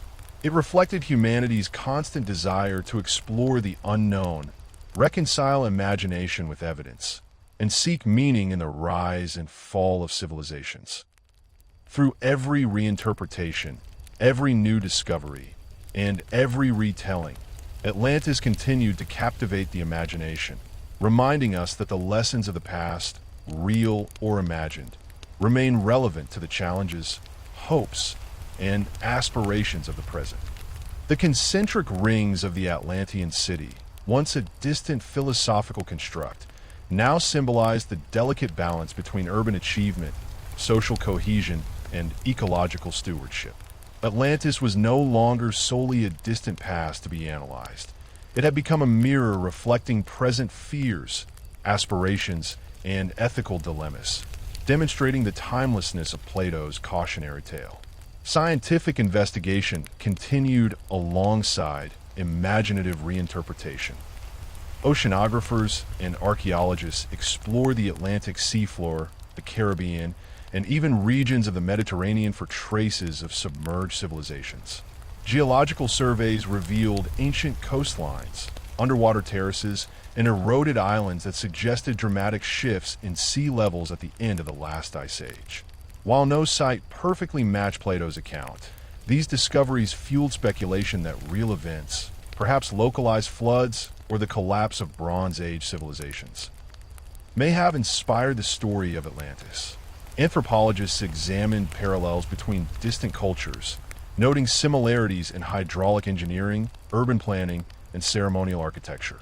Some hypothesized that the legend reflected collective human memory of prehistorical environmental disasters, transmitted orally through generations, and eventually codified in Plato's dialogues. Atlantis thus functioned as both an allegorical narrative and a potential repository of cultural memory, bridging myth, history, and science in ways that fascinated scholars and the public alike. The philosophical dimensions of Atlantis remained central to its enduring appeal. Educators and thinkers emphasized the moral and political lessons encoded in Plato's narrative. The story highlighted the dangers of unchecked ambition, the ethical responsibilities of rulers, and the consequences of societal hubris. Atlantis became a vehicle for exploring questions of governance, virtue, and human nature, illustrating how prosperity and technological power could be undermined by moral decline.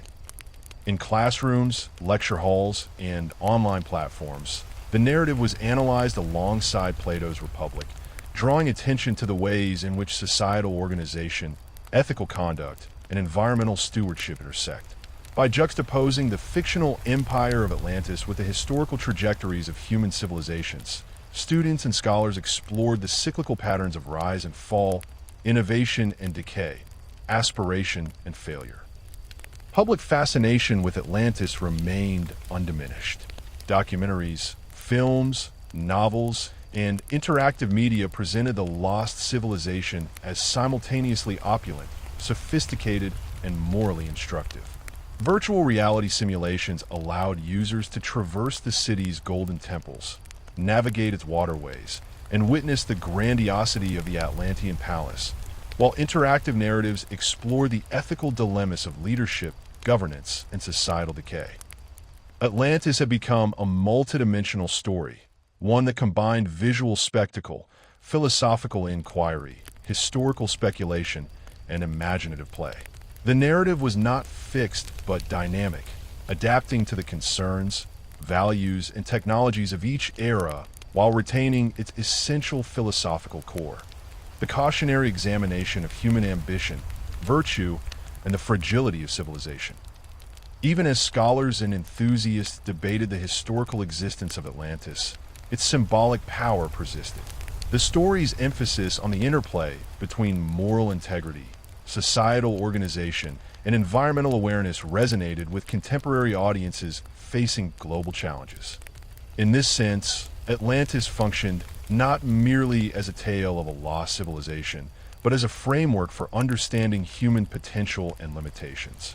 Its influence extended beyond literature and popular culture, shaping discourse in philosophy, ethics, environmental studies, and speculative archaeology. The enduring fascination with Atlantis, from Plato's dialogues to the digital reconstructions of the 21st century, underscored the story's capacity to inspire reflection, debate, and creative exploration.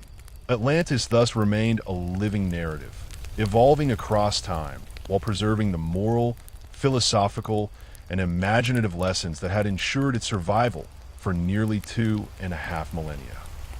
It served as a mirror for humanity, reflecting the consequences of ambition, the allure of power, the fragility of civilization, and the enduring hope that wisdom, virtue, and knowledge might yet prevail.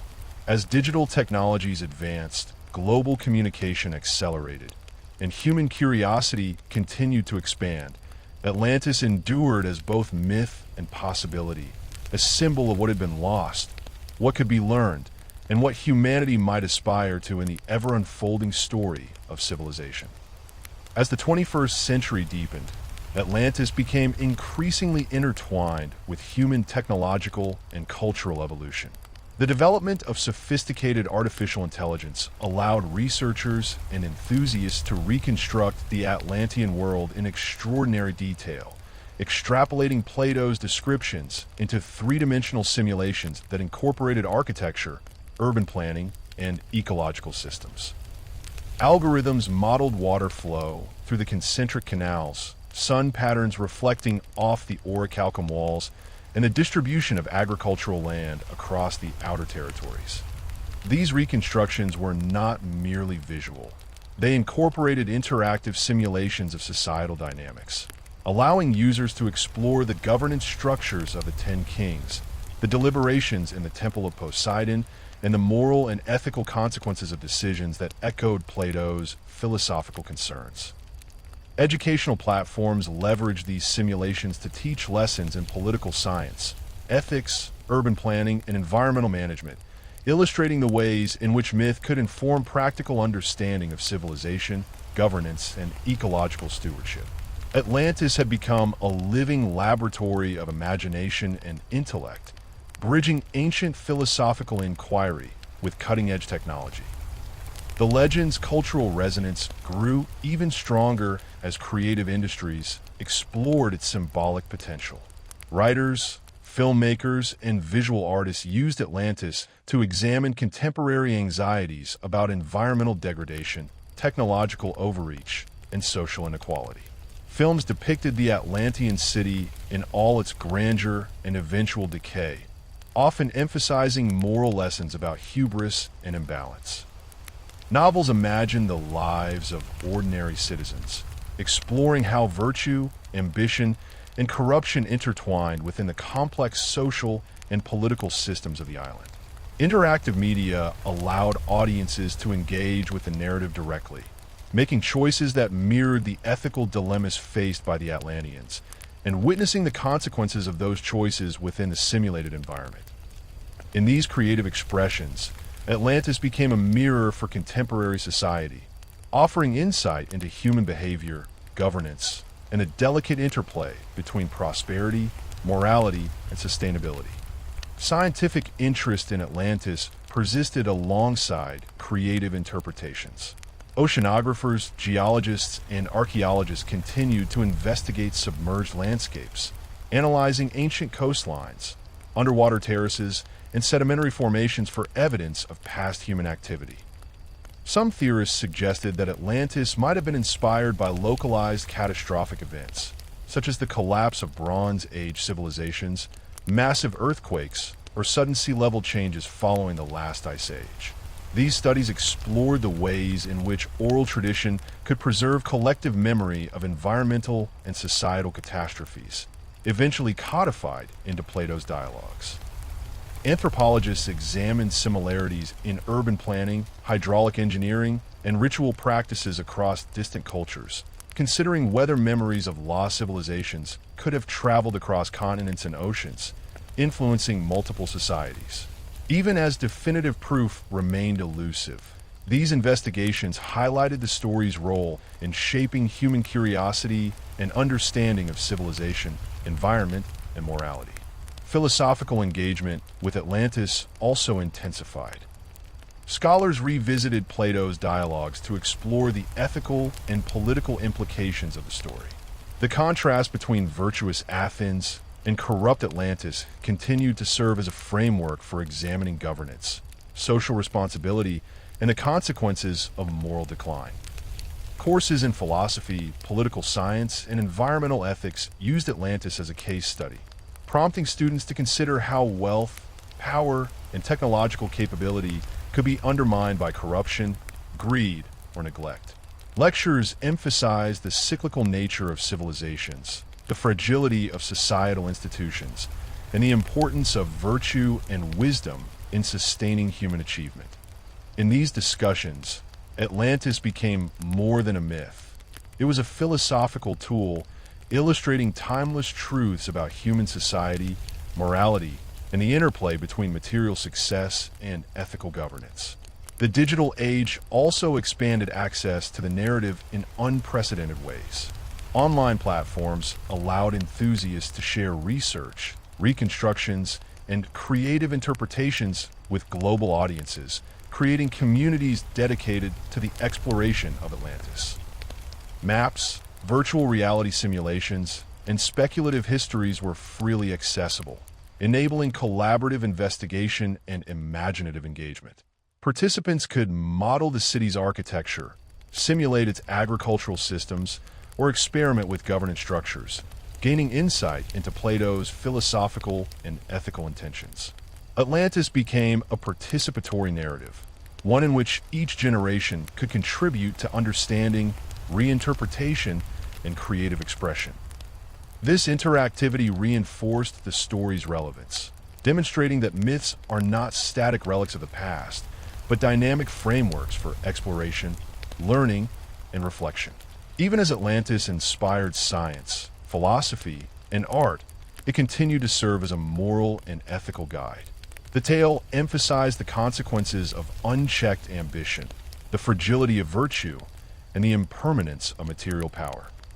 Contemporary audiences drew parallels to modern challenges, including climate change, political corruption, and technological overreach.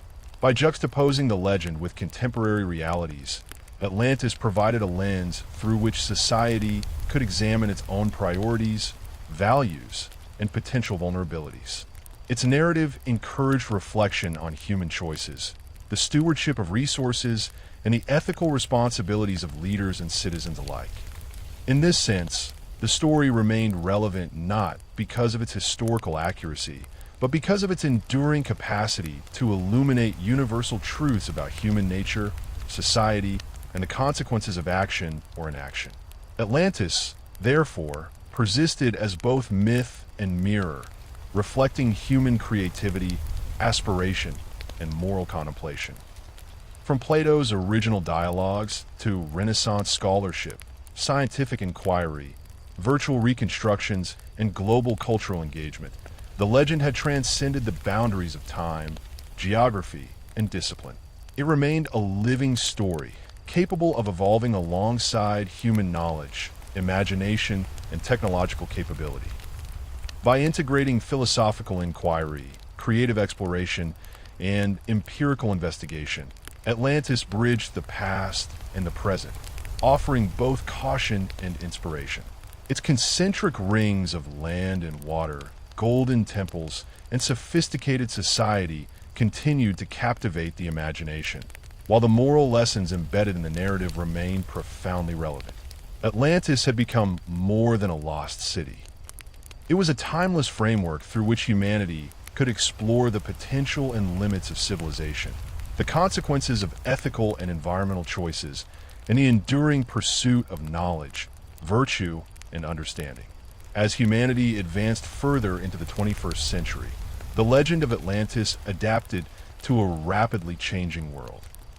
Developments in artificial intelligence, machine learning, and advanced simulation technologies allowed scholars and enthusiasts to recreate the lost city in unprecedented detail. By integrating historical texts, geological data, and hypothetical reconstructions, digital models portrayed the city as a living, breathing civilization. The concentric rings of land and water were visualized with intricate accuracy, complete with temples gleaming with orichalcum, harbors bustling with merchant ships, and agricultural lands irrigated by an elaborate network of canals. Virtual reconstructions allowed users to navigate the city, observe its governance, and explore the daily lives of its citizens, providing a tangible context for Plato's philosophical narrative. Atlantis had transformed from a story of moral allegory and historical speculation into an immersive experience that bridged the gap between imagination, scholarship, and technology, reinforcing its relevance across disciplines and generations. Cultural interpretations continued to evolve alongside technological advancements.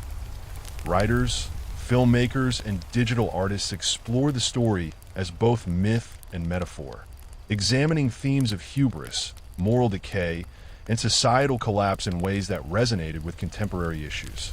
Climate change, political instability, and technological disruption drew uncanny parallels to Plato's narrative, reinforcing Atlantis as a lens through which humanity could reflect on its own trajectory.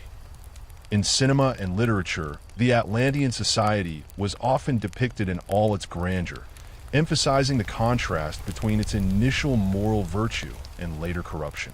Interactive storytelling allowed audiences to make decisions mirroring those faced by the Atlanteans, observing the consequences of ethical or unethical actions, and thereby engaging directly with the philosophical core of the legend. In these creative interpretations, Atlantis became not just a lost city, but a moral and cultural laboratory, exploring the tension between human achievement and human fallibility. Scientific exploration of the oceans continued to inspire both debate and wonder. Deep-sea mapping, remote-operated submersibles, and sonar technologies revealed submerged structures, terraces, and ridges that sparked speculation about human activity in prehistoric times.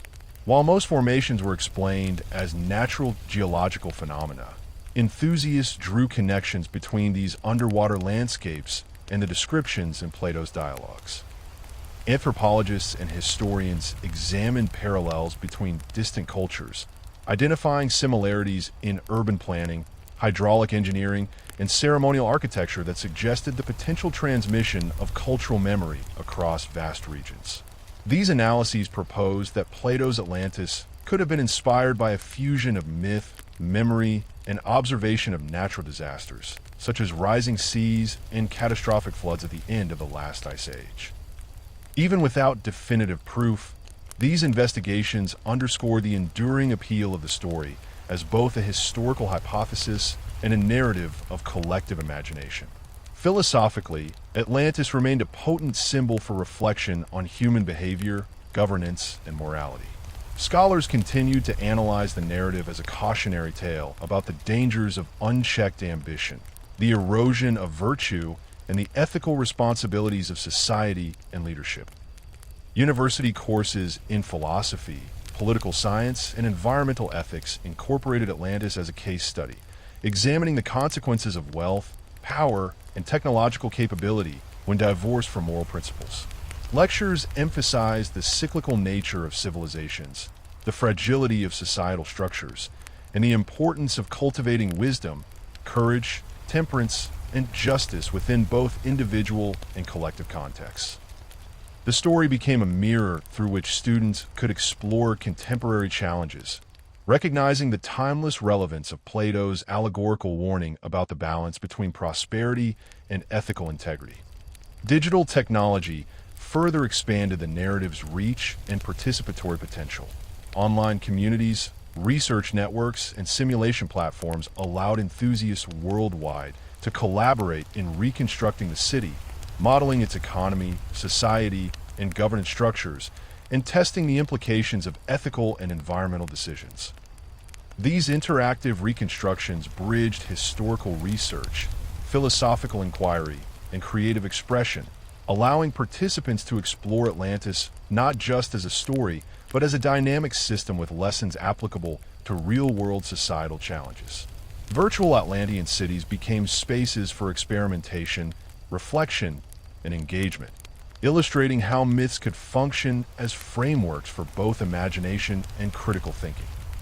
The legend's adaptability ensured its continued relevance, demonstrating that narratives, even those of uncertain historical basis, could illuminate universal truths about human nature, morality, and civilization. Atlantis's symbolic power persisted alongside its technological and cultural interpretations. The story highlighted the interplay between moral integrity, societal organization, and environmental stewardship, providing a lens for understanding contemporary global challenges. It functioned as both a cautionary tale and a source of inspiration, demonstrating how human societies might navigate the complex balance between technological advancement, ethical responsibility, and ecological sustainability. The narrative's emphasis on the consequences of hubris, greed, and moral decline resonated across disciplines, from philosophy and political science to environmental studies and urban planning. Atlantis had become more than a historical curiosity or literary allegory. It was a framework for reflection on the enduring questions of civilization, leadership, and the human condition. In essence, Atlantis had transformed over the millennia into a multidimensional narrative, continuously reshaped by culture, technology, and human imagination. From Plato's dialogues to Renaissance scholarship, from underwater exploration to digital reconstruction, the story had evolved while preserving its philosophical core, the exploration of virtue, wisdom, and the consequences of human action. Its concentric rings of land and water, magnificent palaces, and sophisticated society remain symbols of both human achievement and vulnerability, offering lessons that were as relevant in the 21st century as they had been in ancient Athens. Atlantis endured as a living narrative, bridging past, present, and future, illustrating the timeless human fascination with lost worlds, moral responsibility, and the pursuit of knowledge, and reminding humanity that the rise and fall of civilizations, whether real or imagined, held lessons for every generation. As the 21st century progressed, the legend of Atlantis became intertwined not only with technology, but also with humanity's philosophical and ecological consciousness. Climate change, rising sea levels, and the increasing fragility of ecosystems created real-world parallels to the catastrophic destruction Plato described, reinforcing the story's relevance. Environmentalists and educators began to reference Atlantis as a metaphor for the consequences of unsustainable human activity, emphasizing the delicate balance between prosperity and ecological stewardship. Schools incorporated the legend into curricula on environmental ethics, using Plato's tale as a lens to explore the responsibilities of societies toward the natural world, the dangers of overexploitation, and the moral obligations of leadership.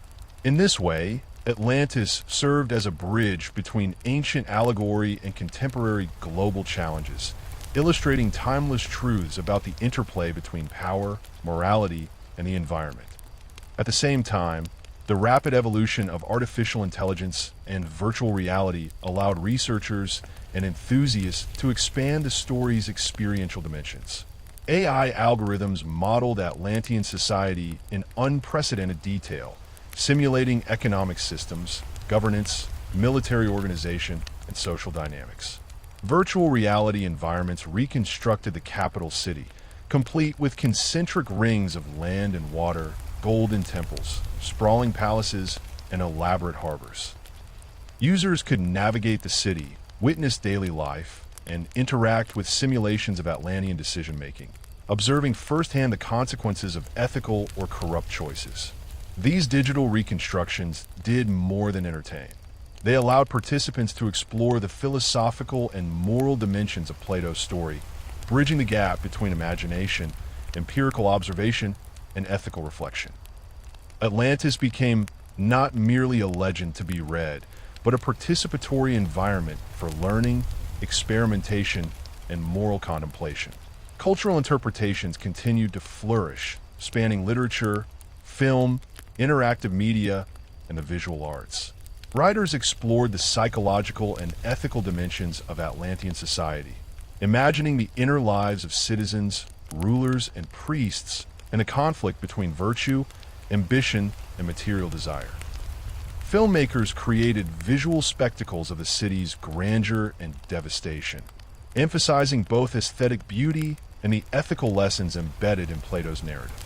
Interactive games allowed players to assume the roles of Atlantean leaders, citizens, or explorers, making choices that reflected philosophical dilemmas and observing the long-term consequences of those decisions on society and the environment. Through these creative expressions, Atlantis became a multidimensional narrative that engaged with moral, cultural, and technological concerns, adapting to the changing priorities and interests of each generation while retaining its central philosophical core. Scientific inquiry remained a driving force in the evolution of Atlantis as a cultural phenomenon.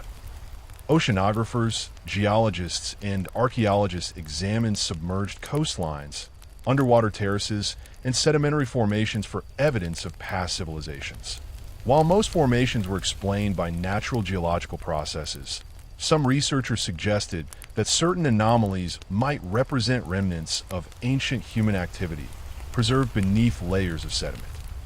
Anthropologists and historians studied parallels between distant cultures, exploring similarities in urban planning, water management, and architectural design that could hint at shared knowledge or memory of advanced civilizations. These investigations often focused on the potential historical inspirations for Plato's account, such as the collapse of Bronze Age societies, catastrophic floods, or large-scale environmental shifts.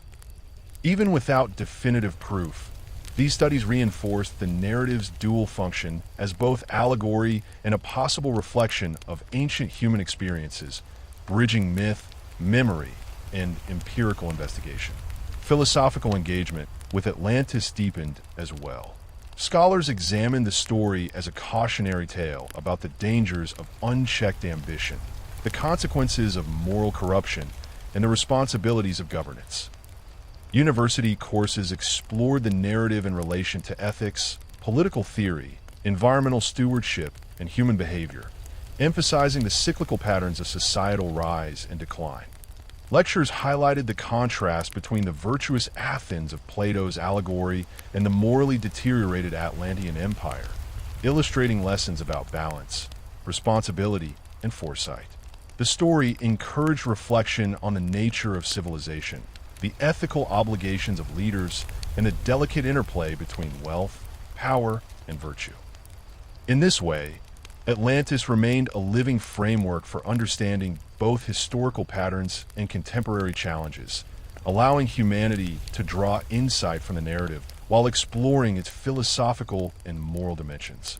The global dissemination of the story, aided by digital technology and media, expanded its influence exponentially. Online communities, collaborative platforms, and virtual reality experiences allowed enthusiasts worldwide to share research, reconstructions, and creative interpretations. Detailed digital models enabled users to experiment with Atlantean governance, economics, and social systems, simulating the consequences of ethical and strategic decisions. These participatory approaches blurred the boundaries between scholarship, entertainment, and philosophical exploration, demonstrating how myths could function as tools for critical thinking, moral reflection, and creative problem-solving. Atlantis became a framework for exploring complex systems, societal organization, and the consequences of human choices, ensuring its continued relevance in a technologically sophisticated, ethically conscious, and globally connected society. Through this interplay of technology, philosophy, and culture, Atlantis endured as a symbol of both human potential and human vulnerability. Its narrative emphasized the consequences of hubris, the fragility of virtue, and the ethical responsibilities that accompany power and prosperity. The story's concentric rings of land and water, gleaming temples, and sophisticated society became both an object of imaginative fascination and a medium for moral reflection. Atlantis had evolved over millennia from Plato's dialogues into a living, interactive, and multifaceted narrative that engaged with environmental, philosophical, and technological concerns, remaining a timeless mirror for humanity's aspirations, mistakes, and ethical choices. It reminded each generation that the lessons of the past, whether historical, allegorical, or imaginative, continued to resonate with the moral and practical challenges of the present, ensuring that Atlantis, lost or imagined, would never truly disappear from the human consciousness.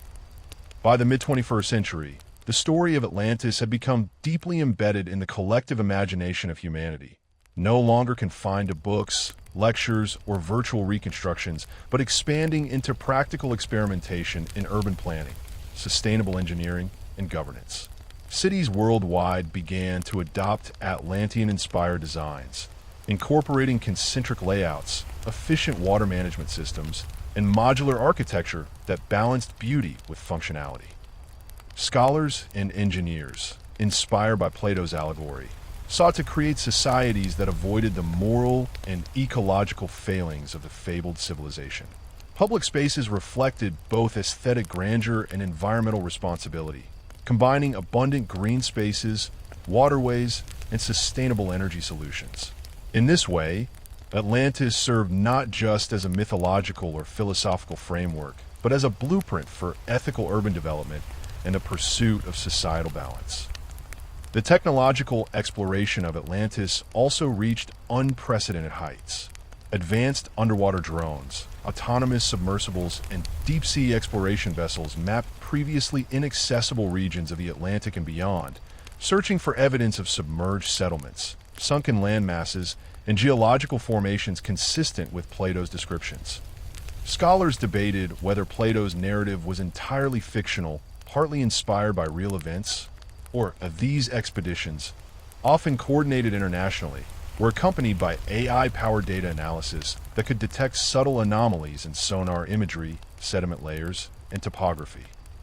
While no definitive proof of the Atlantean civilization was discovered, these efforts revealed complex prehistoric environments, ancient coastlines, and submerged structures that fueled speculation and expanded humanity's understanding of the Earth's dynamic history. The boundary between scientific investigation and imaginative reconstruction blurred, with Plato's narrative serving as both inspiration and interpretive framework for exploration. In cultural terms, Atlantis continued to evolve as a narrative of moral, philosophical, and ethical significance. Literature, film, and interactive media explore the lives of Atlantean citizens, depicting their daily routines, governance challenges, and moral dilemmas. Storytellers examine the tension between virtue and corruption, ambition and wisdom, material wealth and spiritual insight, using the fabled civilization as a lens for reflecting contemporary issues. Interactive simulations allowed participants to experience the consequences of ethical or unethical decision-making, creating immersive lessons in morality, leadership, and societal responsibility. In classrooms and virtual environments, students explored the philosophical dimensions of Atlantis, studying the cyclical rise and fall of civilizations while engaging directly with the ethical lessons embedded in the story. The narrative's adaptability allowed each generation to reinterpret the legend in light of new knowledge, cultural shifts, and technological advances, ensuring that Atlantis remained a living, evolving mythos. The philosophical exploration of Atlantis expanded beyond ethical lessons to consider the nature of human knowledge, civilization, and memory. Sophisticated blending of historical memory and philosophical allegory. Anthropologists suggested that oral traditions of ancient cataclysms, rising seas, and societal collapse might have persisted across millennia, shaping the narrative that eventually reached Plato. Historians and philosophers examined the interplay between myth, memory, and historical interpretation, exploring how human societies encode, preserve, and transform knowledge over time. Atlantis thus became a case study in the resilience of cultural memory, illustrating how stories can survive, adapt, and provide insight across millennia. Technological integration further expanded the narrative's reach. Virtual reality, AI simulations, and immersive educational platforms allowed users to engage directly with Atlantean society, simulating governance, urban management, and societal development. These simulations were not mere entertainment. They served as laboratories for ethical decision-making, social planning, and environmental stewardship. By observing the consequences of different choices, participants gained insight into the complex interplay between power, morality, and sustainability. Atlantis, once a distant philosophical allegory, had become a participatory framework for exploring the principles of civilization and human responsibility, bridging the ancient past with contemporary global challenges and technological possibilities. Public fascination with Atlantis intensified as the legend became intertwined with global cultural identity. Festivals, exhibitions, and educational programs celebrated Atlantean art, architecture, and philosophy, emphasizing both the civilization's grandeur and its moral lessons. Atlantis-inspired designs appeared in architecture, urban planning, and public works, emphasizing harmony with natural landscapes, efficiency, and aesthetic elegance. Artistic interpretations examine the consequences of hubris, the impermanence of wealth, and the moral responsibilities inherent in leadership. Music, visual arts, and performance media explored themes of rise and fall, virtue, and corruption, translating the narrative's philosophical core into diverse sensory and emotional experiences. In these ways, Atlantis served as both cultural inspiration and ethical guide, bridging the divide between imagination, morality, and lived human experience. Even as Atlantis inspired technological, philosophical, and cultural development, the question of its historical reality remained a subject of debate. Researchers continued to explore ancient civilizations, submerged landscapes, and geological records, considering the possibility that the narrative might contain kernels of truth derived from prehistoric events. Comparative studies examined parallels between urban planning, hydraulic engineering, and societal organization in distant cultures, speculating that fragments of collective human memory could have informed Plato's narrative.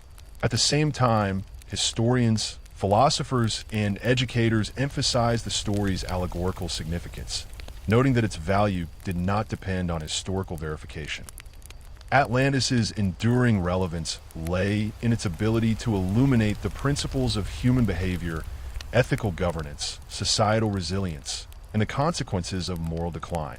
Ultimately, by the mid-21st century, Atlantis had become an evolving framework for exploring the past, interpreting the present, and imagining the future. It functioned simultaneously as a myth, a moral guide, a philosophical allegory, and a source of technological and cultural inspiration. Through virtual reconstructions, scientific investigation, and cultural expression, humanity engaged with the narrative in ways that transcended historical skepticism, allowing Plato's cautionary tale to serve as a living laboratory for ethics, governance, and environmental stewardship.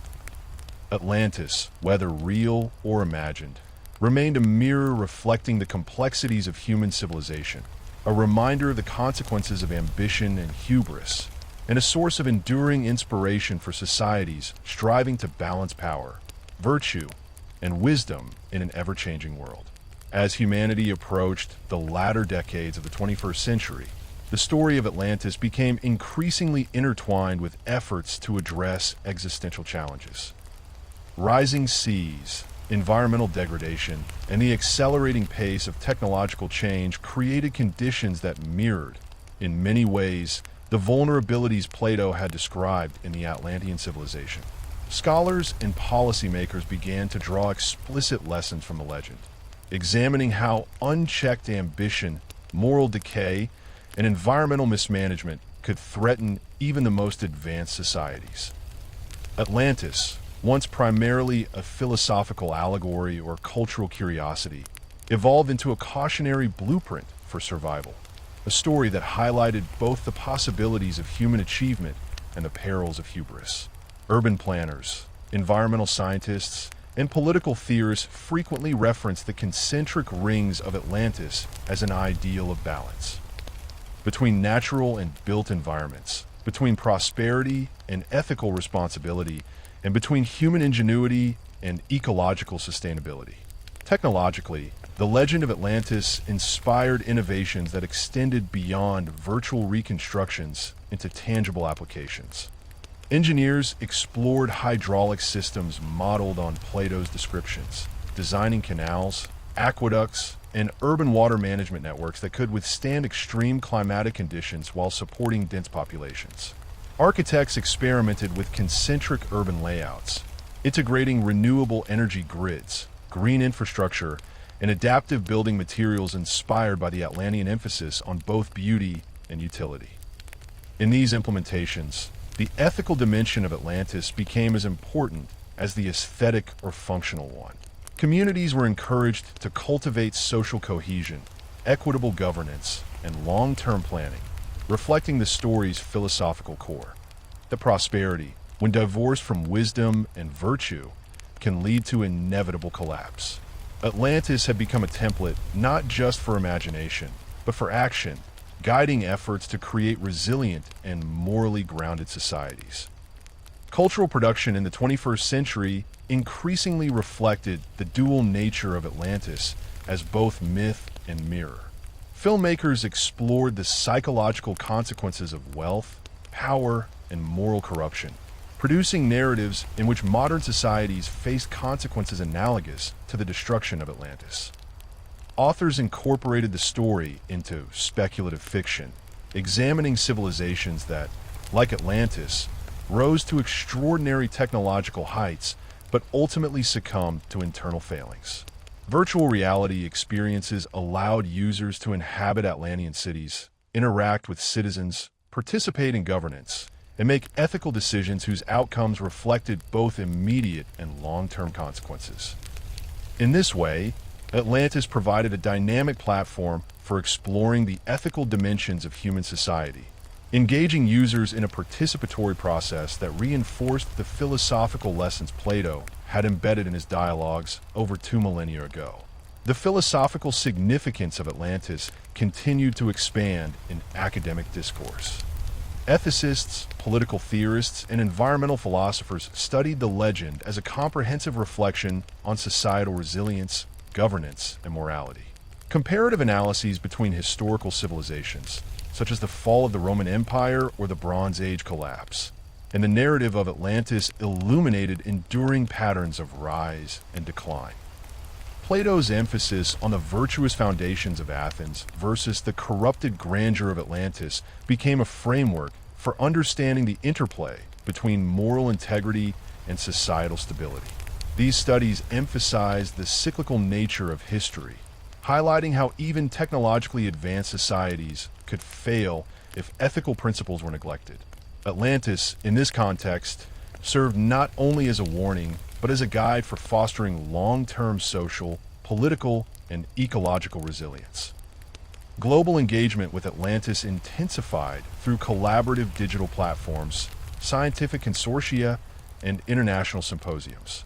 AI-driven simulations allowed participants to model various scenarios, such as environmental stressors, population growth, and political decision-making, providing insight into the complex systems that sustain civilizations.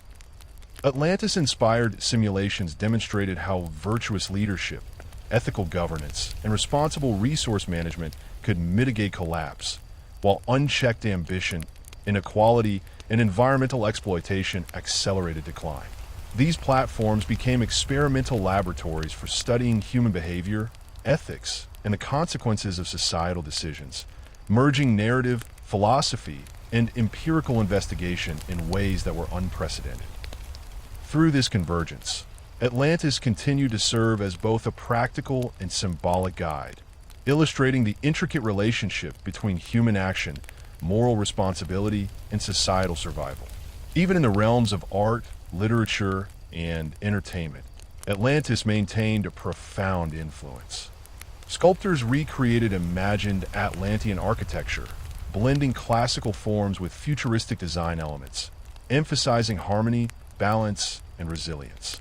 Writers produced multi-generational epics tracing the lives of Atlantean citizens, exploring themes of moral choice, ambition, and societal decay. Filmmakers depicted the city's destruction with meticulous attention to ethical and environmental causes, emphasizing human responsibility in shaping destiny. Music, visual arts, and performance continued to draw on Atlantean symbolism, exploring the tension between human aspiration and human fallibility. Across mediums, Atlantis functioned as a living allegory, allowing creators to explore timeless themes of virtue, corruption, technological achievement, and environmental stewardship in ways that resonated with contemporary audiences. By the century's end, Atlantis had transcended the boundaries of myth, history, and philosophical allegory, becoming a multidimensional framework for understanding human potential and vulnerability. Its concentric rings of land and water, gleaming temples, and sophisticated societal structures symbolize the height of achievement, while its moral decline and catastrophic fall served as enduring warnings. Educational institutions, governments, and global organizations referenced Atlantis not simply as a story, but as a living guide for ethical governance, sustainable development, and societal resilience. Plato's cautionary tale, preserved for over 2 millennia, now informed real-world decisions, shaping policies, technologies, and cultural practices that sought to balance ambition with responsibility. Atlantis had become an enduring mirror, reflecting the possibilities and perils of human civilization, illustrating that the lessons of myth and philosophy remained vital even in an age defined by unprecedented technological and environmental complexity. As humanity moved into the latter decades of the 21st century, the story of Atlantis began to influence thought beyond Earth itself. Space exploration, the colonization of orbital habitats, and the establishment of settlements on the Moon and Mars raised profound questions about the governance, sustainability, and ethical foundations of human societies in extraterrestrial environments. Scholars, engineers, and policymakers drew inspiration from the Atlantean model, considering how Plato's allegorical lessons about the rise and fall of civilizations could guide the creation of interplanetary communities. The concentric rings of Atlantis, once imagined as a terrestrial urban marvel, became a conceptual framework for designing self-sustaining orbital habitats and Martian colonies.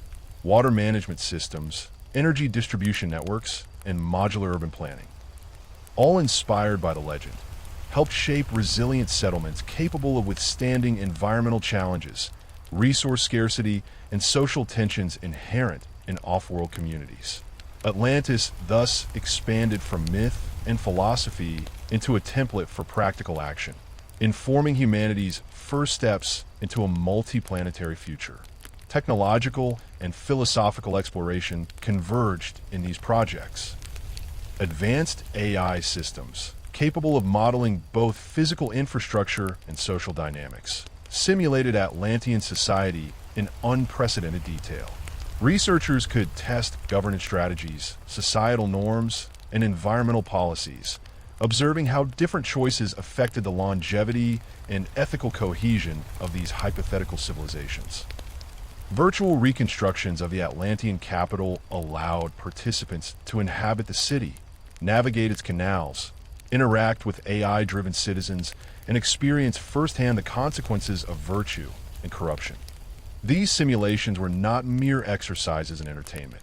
They provided critical insight into the ethical, logistical, and ecological principles necessary to prevent collapse in environments as fragile as a Martian colony or an orbital megastructure. Plato's allegory had transformed into a sophisticated instrument for anticipating the complex challenges of human expansion beyond Earth. Cultural production reflected and amplified these developments.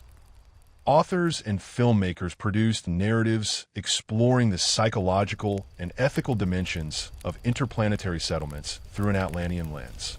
Stories depicted colonies rising to greatness only to face moral decay, resource crises, and environmental hazards reminiscent of the Atlantean collapse. Interactive media allowed participants to govern virtual colonies, make ethical and strategic choices, and observe long-term societal consequences. In literature and film, the moral and philosophical core of Atlantis, the dangers of hubris, the consequences of greed, and the imperative of ethical governance, remained central. But the stage had expanded from the Atlantic Ocean to Mars, orbital stations, and beyond. By placing human societies in extreme environments, creators emphasized the universality of Plato's lessons, that civilization is fragile, virtue is essential, and prosperity alone cannot guarantee survival. Scientific investigation into Earth's oceans continued in parallel, feeding the imaginative and philosophical exploration of Atlantis. Submersible technologies, AI-assisted sonar mapping, and geological studies revealed ancient coastlines, submerged terraces, and sedimentary formations hinting at the dynamic and often catastrophic history of human and natural interactions. While no definitive remains of Atlantis were found, these investigations illuminated the scale of prehistoric environmental change, demonstrating that rising seas, tectonic activity, and climate shifts had profoundly shaped human habitation. Anthropologists and historians drew connections between distant civilizations, identifying similarities in urban planning, irrigation systems, and societal organization that might reflect shared knowledge or memory transmitted across millennia.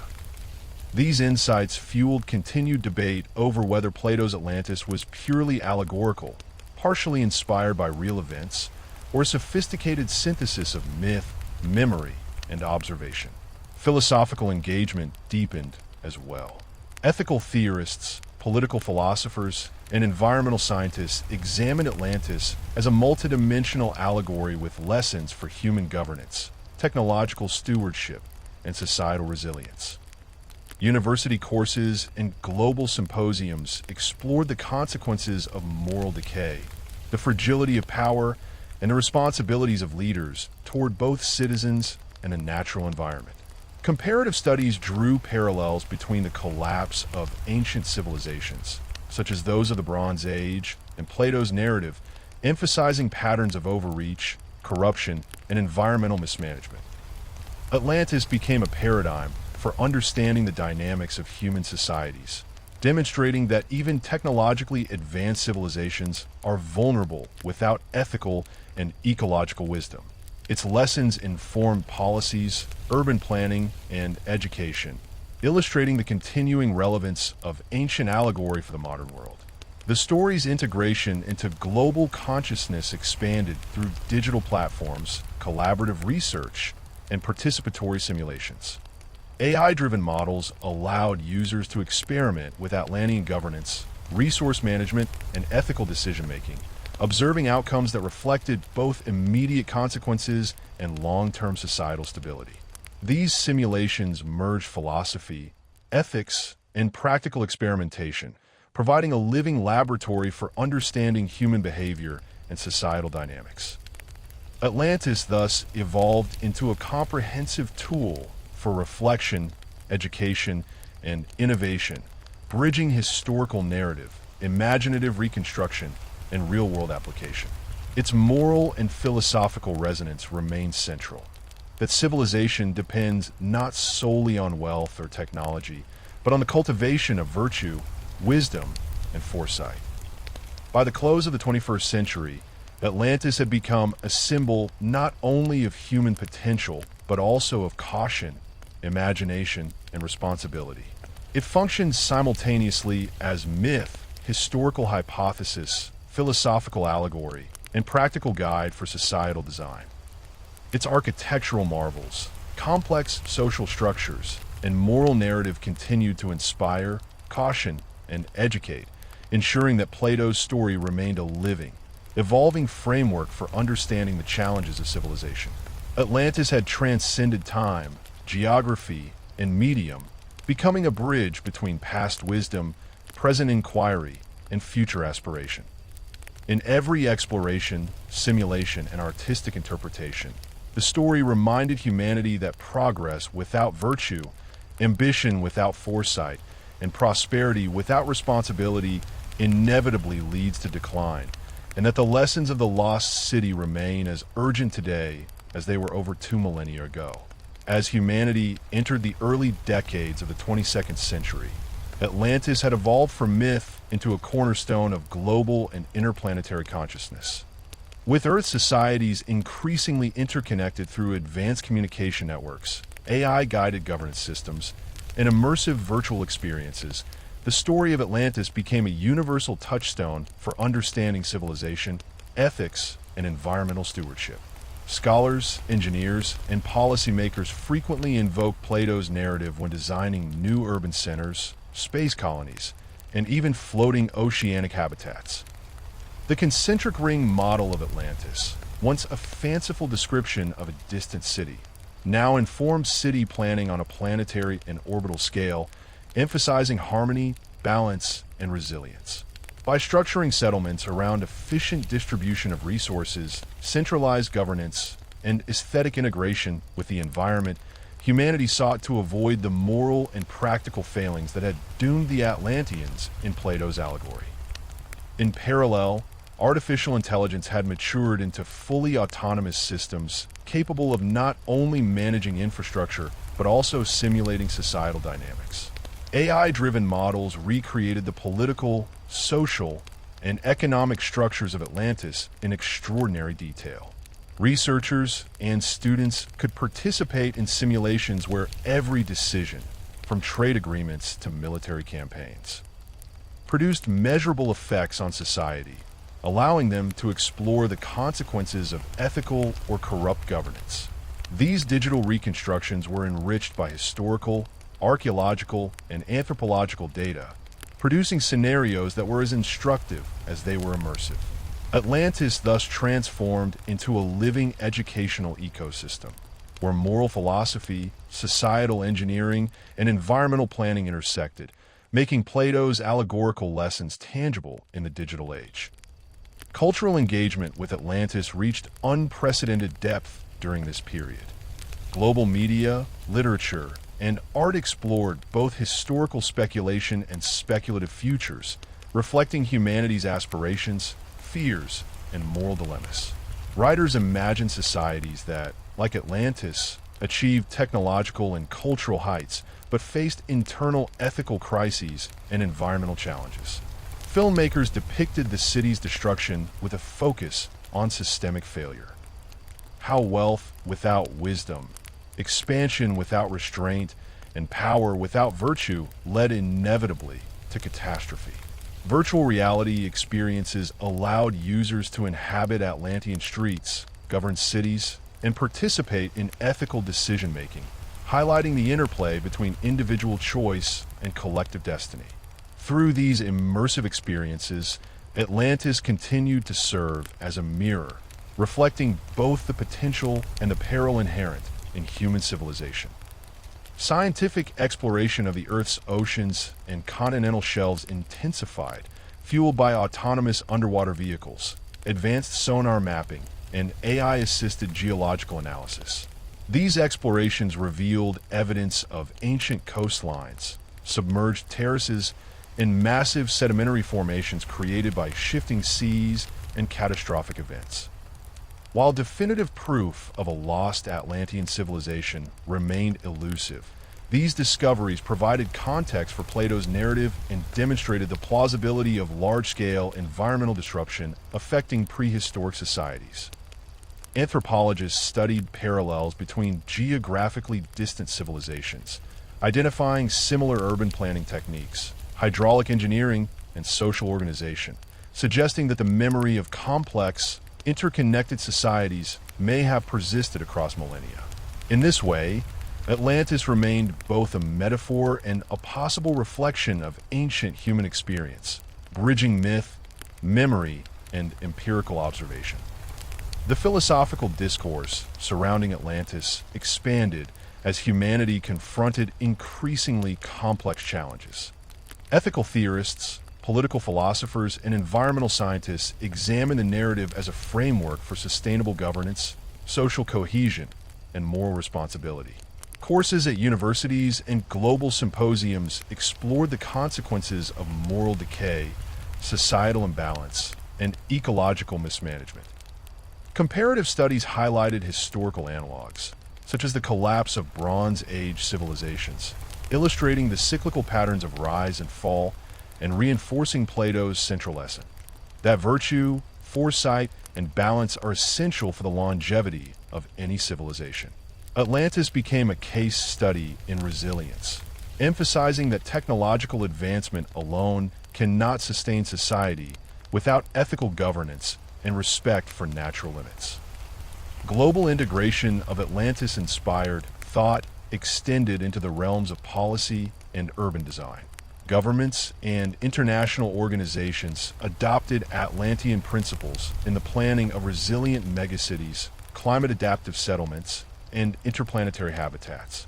Water management systems, renewable energy grids, and modular urban infrastructure drew directly from the legend's concentric ring architecture, blending aesthetic beauty with functional necessity.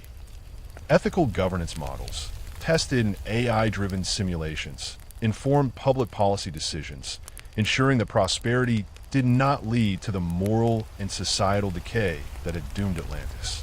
In these applications, the narrative functioned not merely as inspiration, but as a practical guide for constructing societies that could endure environmental, technological, and social challenges. As humanity looked outward to the stars, Atlantis became a unifying mythos for interplanetary culture. Settlements on Mars, the Moon, and orbital habitats adopted Atlantean-inspired designs, integrating centralized governance, efficient resource distribution, and ethical oversight. Virtual reconstructions allowed settlers to experiment with social structures, ecological systems, and governance models in realistic simulations, exploring the consequences of decisions on both immediate and long-term societal stability. Atlantis thus transcended terrestrial boundaries, providing a framework for ethical, sustainable, and resilient civilization wherever humanity might dwell. Its concentric rings, once imagined in the Atlantic Ocean, now echoed in orbital habitats, Martian colonies, and floating oceanic cities, symbolizing the balance between technology, morality, and ecological harmony. By the 22nd century, Atlantis had become far more than legend. It was a living repository of human knowledge, imagination, and moral reflection, guiding the design of civilizations both on Earth and beyond. Plato's narrative had evolved into a multidimensional tool for ethical education, environmental planning, and societal experimentation. It reminded humanity that the fragility of civilization is constant, that prosperity divorced from virtue leads inevitably to decline, and that the careful stewardship of resources, power, and moral principles is essential for survival. Atlantis, whether real or allegorical, continued to illuminate the human condition, offering lessons that span millennia, cultures, and planets, ensuring that the lost city's legacy endured as a beacon of wisdom, caution, and hope. As the 23rd century dawned, the story of Atlantis had woven itself deeply into the cultural, philosophical, and technological fabric of human civilization. The planet, once fragmented by competing nation-states and local conflicts, had largely transitioned into cooperative planetary governance, guided by the ethical and structural lessons drawn from Plato's allegory. Atlantis no longer existed solely as a story, a cautionary tale, or a theoretical construct. It had become a guiding framework for understanding the delicate interplay between power, virtue, and environmental stewardship. Political theorists designed governance systems inspired by Atlantean principles, emphasizing decentralized authority balanced with centralized oversight, ethical accountability, and societal cohesion.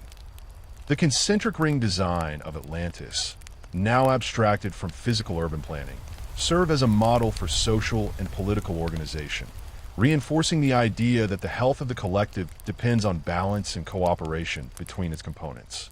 In parallel, humanity's expansion into the solar system had accelerated, with settlements established on Mars, Titan, and the moons of Jupiter. Each of these new societies drew inspiration from Atlantis, both philosophically and practically. Water management, food production, energy distribution, and urban planning were informed by Plato's description of Atlantean ingenuity, adapted to alien environments and harsh planetary conditions. Simulated Atlantean societies, powered by advanced AI, served as experimental laboratories where settlers could explore the consequences of policy decisions, social stratification, resource allocation, and ethical dilemmas. These models were updated continuously with empirical data from real-world settlements, creating a dynamic feedback loop between narrative, theory, and practice. Atlantis, in this context, had evolved into a living system of knowledge, guiding humanity's expansion across worlds while reminding its citizens of the consequences of moral and environmental neglect. Education systems incorporated Atlantis as a central pillar of interdisciplinary learning. Students studied not only the historical and philosophical origins of the legend, but also its practical applications in governance, engineering, and ethics. Virtual simulations allowed learners to experience the rise and fall of Atlantean society firsthand, making abstract concepts tangible.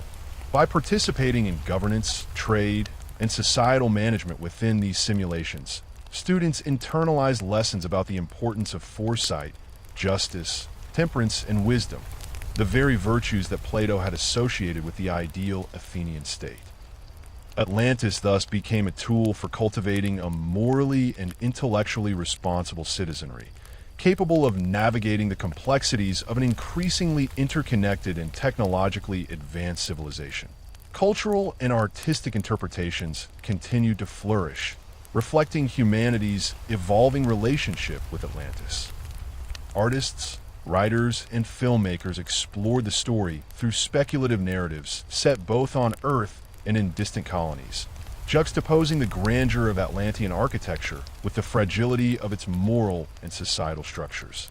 Music, sculpture, and interactive media depicted the ethical dilemmas and societal dynamics of Atlantis, emphasizing the consequences of ambition untempered by virtue. In many interpretations, Atlantis was not merely a cautionary tale, but also an aspirational vision, a reminder that human potential, when guided by wisdom and ethical responsibility, could achieve extraordinary heights. Through these creative expressions, the legend maintained its role as a mirror, reflecting both human greatness and vulnerability, and serving as a guide for ethical and societal development across generations. Scientific inquiry also intersected with the narrative of Atlantis in new and profound ways. Advances in archaeology, marine geology, and planetary science allowed researchers to investigate the plausibility of Atlantis as a historical phenomenon, even as its philosophical and allegorical dimensions guided the interpretation of empirical data. Submersibles explored submerged landscapes, revealing ancient coastlines, sedimentary formations, and remnants of early human activity, suggesting that environmental catastrophes may have shaped the rise and fall of prehistoric civilizations. Comparative studies of Earth's ancient civilizations revealed recurring patterns of overextension, environmental mismanagement, and social inequality, echoing the moral and practical lessons Plato had embedded in the story. These investigations reinforced the notion that the narrative of Atlantis, whether strictly historical or allegorical, captured enduring truths about the fragility and resilience of human society. Global collaboration on environmental stewardship, urban planning, and interplanetary settlement design increasingly drew upon Atlantean principles. Cities, orbital habitats, and off-world colonies adopted concentric layouts optimized for efficiency, security, and social cohesion. Resource distribution systems mirrored Atlantean canal networks, integrating water, energy, and food systems in sustainable and resilient configurations. Governance structures emphasized transparency, ethical oversight, and accountability, reflecting the lessons of Plato's dialogue about the dangers of concentrated power and moral corruption. Atlantis had become a template for civilization itself, providing a blueprint for achieving prosperity while maintaining ethical and ecological balance.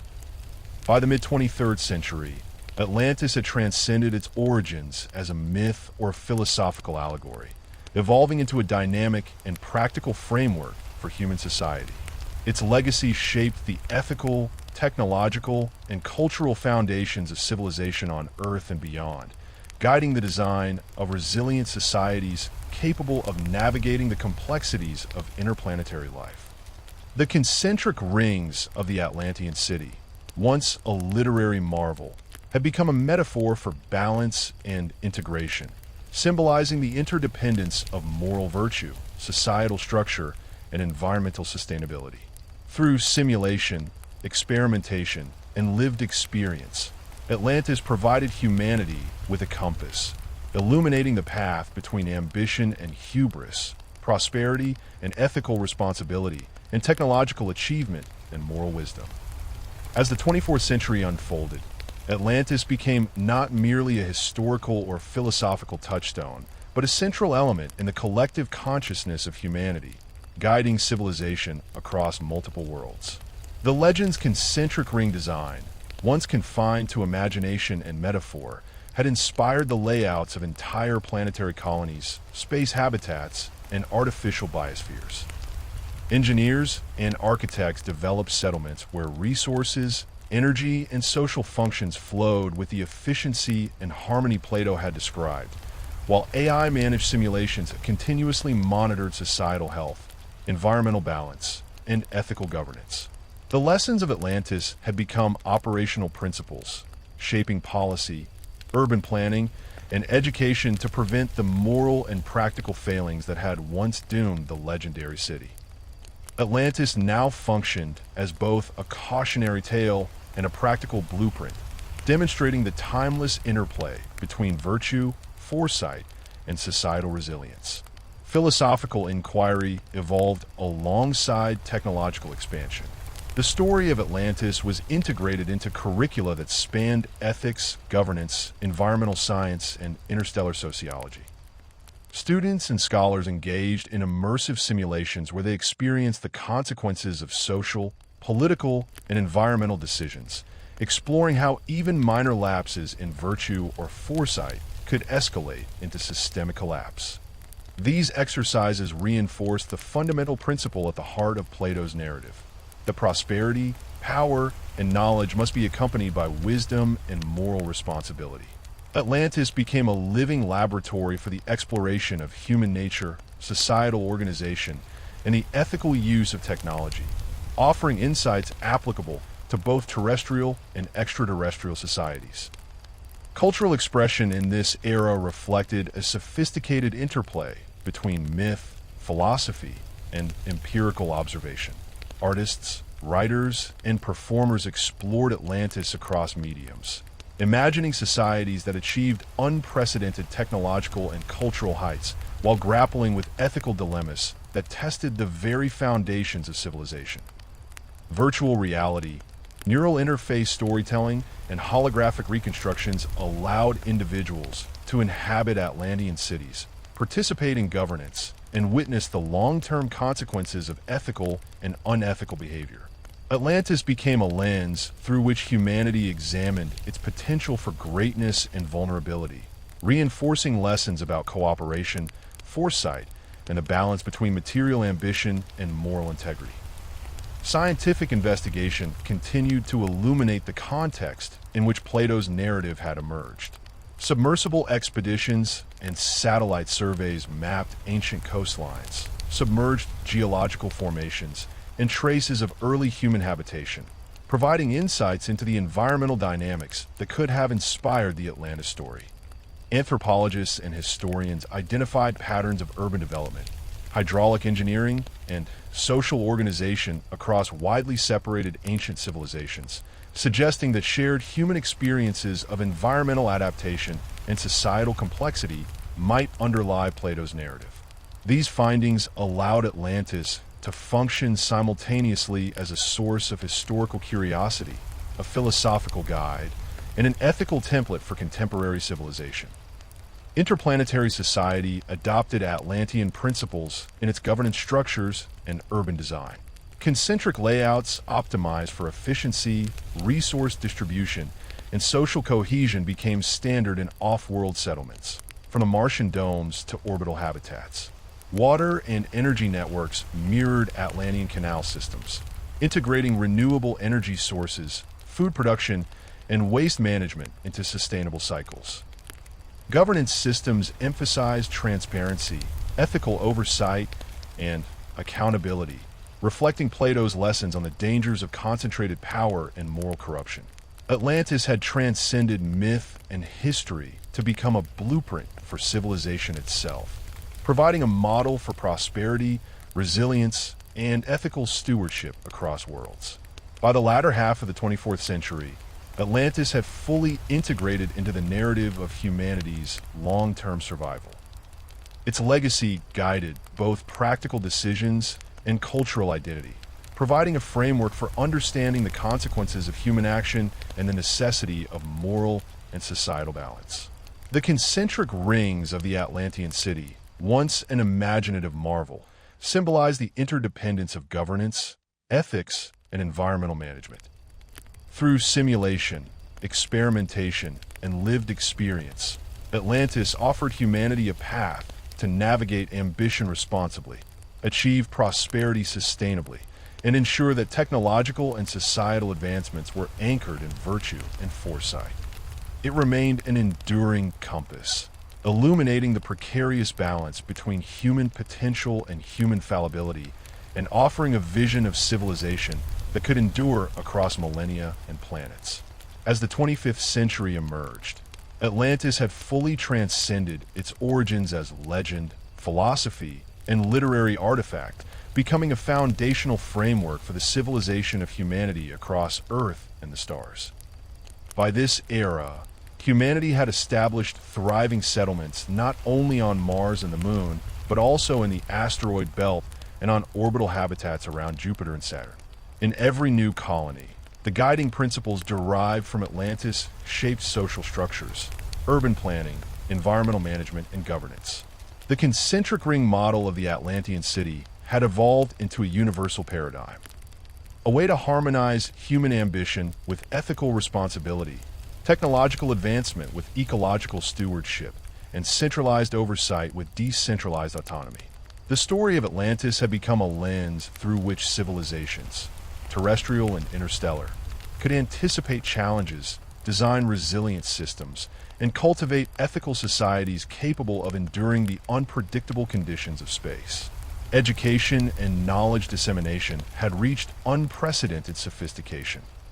Neural interfaces and immersive virtual environments allowed learners to step directly into a reconstruction of Atlantis, experience daily life within its city, participate in governance, manage resources, and observe firsthand the consequences of virtuous or corrupt behavior. These simulations were continuously updated using data collected from planetary colonies, environmental monitoring, and social research, creating a dynamic feedback system in which philosophical lessons and practical realities informed each other. Atlantis, once a distant allegory, had become a living laboratory for ethics, governance, and sustainable development. It was no longer a cautionary tale from millennia past, but a practical guide for designing societies that could survive the stresses of interplanetary life. Cultural engagement with Atlantis intensified in scope and complexity. Artists, storytellers, and performers explored the city as both historical speculation and a metaphor for societal evolution, producing works that range from interactive virtual experiences to massive holographic reconstructions visible in planetary metropolises. Music, literature, and visual arts emphasize the interplay between material wealth, moral responsibility, and civic virtue, dramatizing the consequences of hubris and moral decay in societies both fictional and real. Atlantis had become a narrative prism, reflecting humanity's enduring struggle with ambition, ethics, and environmental stewardship while inspiring visions of societies guided by wisdom, justice, and foresight. Scientific inquiry into Earth's history and prehistory continued to inform understanding of Atlantis. Advanced submersibles, orbital imaging systems, and AI-assisted geological modeling revealed submerged coastlines, ancient riverbeds, and sedimentary formations shaped by catastrophic environmental changes. Anthropologists and historians trace patterns of urban planning, resource management, and societal organization across prehistoric civilizations, drawing parallels that suggested a shared memory or archetype underlying Plato's narrative. While definitive proof of Atlantis remained elusive, the accumulated evidence highlighted humanity's recurring challenges. The tension between ambition and restraint, the vulnerability of complex societies to environmental change, and the essential role of moral and ethical guidance in sustaining civilization. By the mid-25th century, Atlantis had influenced not only urban design and governance, but also the very philosophy of interstellar exploration. Colonists understood that resource management, environmental sustainability, and ethical governance were essential not only for survival, but also for flourishing in alien environments. The concentric ring model, abstracted from architecture to societal systems, informed everything from the distribution of water and energy to the structuring of social networks, trade relationships, and educational frameworks. Atlantis had become both a moral compass and a practical toolkit, guiding humanity's expansion across solar systems, while providing a continuous framework for learning from past mistakes and successes. The philosophical implications of Atlantis deepened in this era. Debates among scholars, policymakers, and AI philosophers explored the nature of civilization, virtue, and governance in ways that integrated ethical reasoning with empirical evidence and predictive modeling. Atlantis served as a case study for understanding how prosperity and technology can exacerbate moral failings, or, conversely, how wisdom and foresight can stabilize societies under extreme environmental and social pressures. These discussions informed policy decisions on Earth and in interstellar colonies alike, ensuring that the lessons of Plato's narrative continued to shape human action centuries after the story's origin. In art, literature, and scientific inquiry alike, Atlantis had evolved into a universal symbol of human aspiration and caution. Its concentric rings, once imagined as physical architecture, now symbolize the interconnectedness of moral, social, and ecological systems, illustrating that the stability of civilization depends on the careful balance of these elements. Atlantis provided a framework for understanding the fragility and potential of human societies, reinforcing the principle that technological achievement and material abundance are insufficient without virtue, foresight, and collective responsibility. By the 25th century, the lost city had become a living, evolving paradigm, guiding humanity not only in surviving the perils of interplanetary expansion, but also in cultivating a civilization that could endure for millennia. By the latter decades of the 25th century, Atlantis had become more than a guiding framework or philosophical touchstone. It had emerged as a central narrative through which humanity interpreted its place in the cosmos. Across Earth, Mars, orbital habitats, and outer planetary settlements, societies had woven Atlantean principles into the very fabric of daily life, governance, and culture. Education systems emphasize the story not merely as allegory, but as an operational template for ethical, social, and environmental decision-making. Students, scientists, and policymakers engage with immersive Atlantean simulations in which they navigated complex moral dilemmas, urban planning challenges, and ecological crises, witnessing firsthand the delicate balance required to sustain a civilization of millions or even billions. The concentric ring model of Atlantis had become a universal metaphor, each ring representing layers of society, governance, and infrastructure, interconnected yet distinct, requiring constant attention to maintain harmony and resilience. As humanity's expansion into the solar system intensified, the practical application of Atlantean principles became essential. Terraforming efforts on Mars relied on strategies inspired by the city's canal networks and water management systems, adapting them to the planet's thin atmosphere, extreme temperatures, and air landscape. Orbital settlements mirrored the concentric ring layout to optimize energy distribution, social cohesion, and defense against cosmic hazards. Even settlements in the outer reaches of the solar system, where sunlight was sparse and resources limited, incorporated Atlantean principles into modular habitats, agricultural systems, and AI-mediated governance. Here, the lessons of Atlantis, balance, foresight, ethical governance, were not theoretical abstractions but necessities for survival. Civilizations that ignored these principles risked systemic collapse, echoing the fate of Plato's legendary city. Cultural engagement with Atlantis continued to flourish, evolving into an intricate and multifaceted expression of human imagination.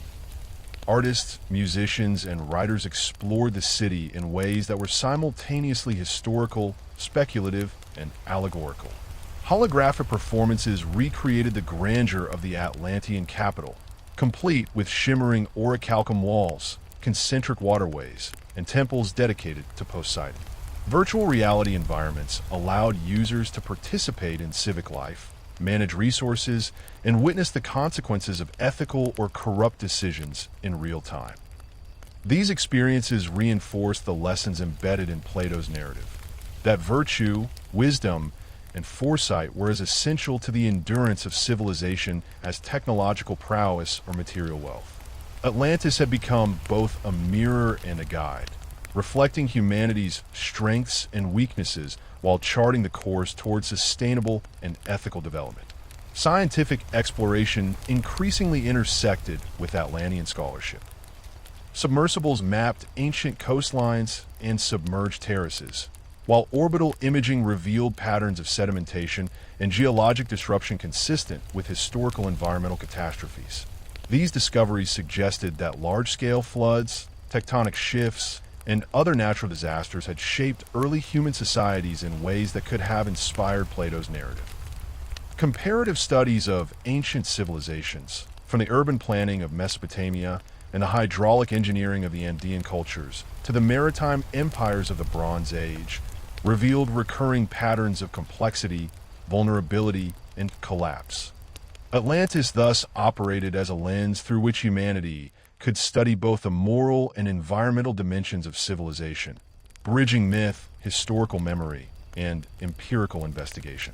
Ethical and political thought had evolved in parallel with these practical applications. AI-driven governance systems modeled the consequences of policy decisions, simulating centuries of societal evolution in accelerated time frames. Through these models, societies tested the impact of resource allocation, social hierarchy, trade networks, and ethical constraints. Atlantis provided a baseline scenario, a civilization of extraordinary technological and architectural achievement, initially virtuous but ultimately undermined by moral decline and overreach. By comparing the outcomes of human decision-making against the simulated fate of Atlantis, policymakers gained insights into the long-term consequences of ambition divorced from virtue, material wealth without ethical oversight, and governance without foresight. Atlantis had become a moral laboratory, a continuous experiment in the interdependence of technology, society, and ethics. By the mid-25th century, the narrative of Atlantis had transcended its historical and literary origins to become a living framework for civilization itself. Its concentric rings symbolize the interdependent layers of governance, society, and environment, each demanding attention, care, and ethical stewardship. Its cautionary tale illuminated the dangers of unchecked ambition and moral decay, while its principles provided practical guidance for building resilient, sustainable, and just societies. Whether on Earth, Mars, or distant orbital habitats, Atlantis served as both a compass and a model, ensuring that humanity's expansion into the cosmos was guided not solely by technological achievement, but by virtue, wisdom, and a profound understanding of the delicate balance required for civilization to endure. Plato's lost city, imagined millennia ago, had become a living testament to human potential, a beacon of ethical guidance, and a blueprint for the flourishing of civilizations across time, space, and culture. As the 26th century approached, the influence of Atlantis on human civilization had reached its most profound levels yet. Entire societies, from Earth's megacities to orbital habitats in the outer solar system, had internalized its lessons to the point that its principles no longer required conscious teaching. Ethical AI systems monitored social, economic, and environmental metrics, ensuring that decisions were aligned with Atlantean-inspired frameworks. Urban layouts, governance structures, and resource distribution networks reflected concentric ring principles, symbolically and practically reinforcing the balance between individual initiative, collective welfare, and planetary stewardship. Even the youngest children, born into a world shaped by these ideals, absorb the story as a foundational part of culture, not as myth or speculation, but as a living moral and structural guide, encoded into their daily experience and understanding of the universe. Art and culture continued to celebrate Atlantis, but in new forms. No longer confined to human expression alone, AI collaborators created immersive, evolving cultural environments in which citizens could explore alternate Atlantean histories, observe the rise and fall of simulated civilizations, and experiment with societal choices without real-world consequences. Music, architecture, and visual arts reflected the principles of balance, symmetry, and ethical integrity. Holographic reconstructions allowed entire communities to participate in simulated governance, resource management, and diplomacy within Atlantean-inspired worlds. Each act of creation became both a homage to the city's grandeur and a meditation on the responsibilities of civilization. That power, knowledge, and technology must be exercised in harmony with ethical understanding, foresight, and a commitment to collective well-being. Scientific inquiry, too, had become intertwined with the narrative of Atlantis in ways that had once been unimaginable. Geological, oceanographic, and planetary research continued to explore the possibilities of ancient catastrophes, the submerged remnants of early civilizations, and the environmental conditions that could have inspired Plato's story. These explorations were not only historical, but also practical, guiding settlement strategies, terraforming projects, and sustainable infrastructure design on planets and moons across the solar system. Atlantis had become a paradigm for understanding the consequences of environmental mismanagement, social overreach, and technological imbalance. Its lessons were encoded into AI-driven predictive models, ensuring that even the most complex interstellar endeavors considered ethical, ecological, and societal implications alongside technical feasibility. As centuries passed, Atlantis evolved from an educational, ethical, and cultural reference into a symbolic compass for humanity itself. It was no longer merely a story told in classrooms or recounted in philosophical discourse. The city's concentric rings have become emblematic of the interdependence of all societal systems: governance and ethics, technology and environment, individual freedom and collective responsibility. The rise and fall of Atlantean civilization, once a distant legend preserved in ancient texts, now resonated as a continuous reminder that even the most technologically advanced civilizations are vulnerable without moral and ethical integrity. Leaders, educators, and citizens alike understood that Atlantis symbolized both the pinnacle of human achievement and the perils of hubris, serving as a guiding narrative through the ever-expanding complexities of interstellar civilization. By the 27th century, Atlantis had transcended time itself, woven into the very identity of humanity across the cosmos. Its lessons shaped not only society, but consciousness itself. The understanding that human potential is limitless, yet must be guided by virtue, that technological and material mastery must always be tempered by ethical foresight, and that civilization, however advanced, is always fragile when disconnected from moral and philosophical grounding.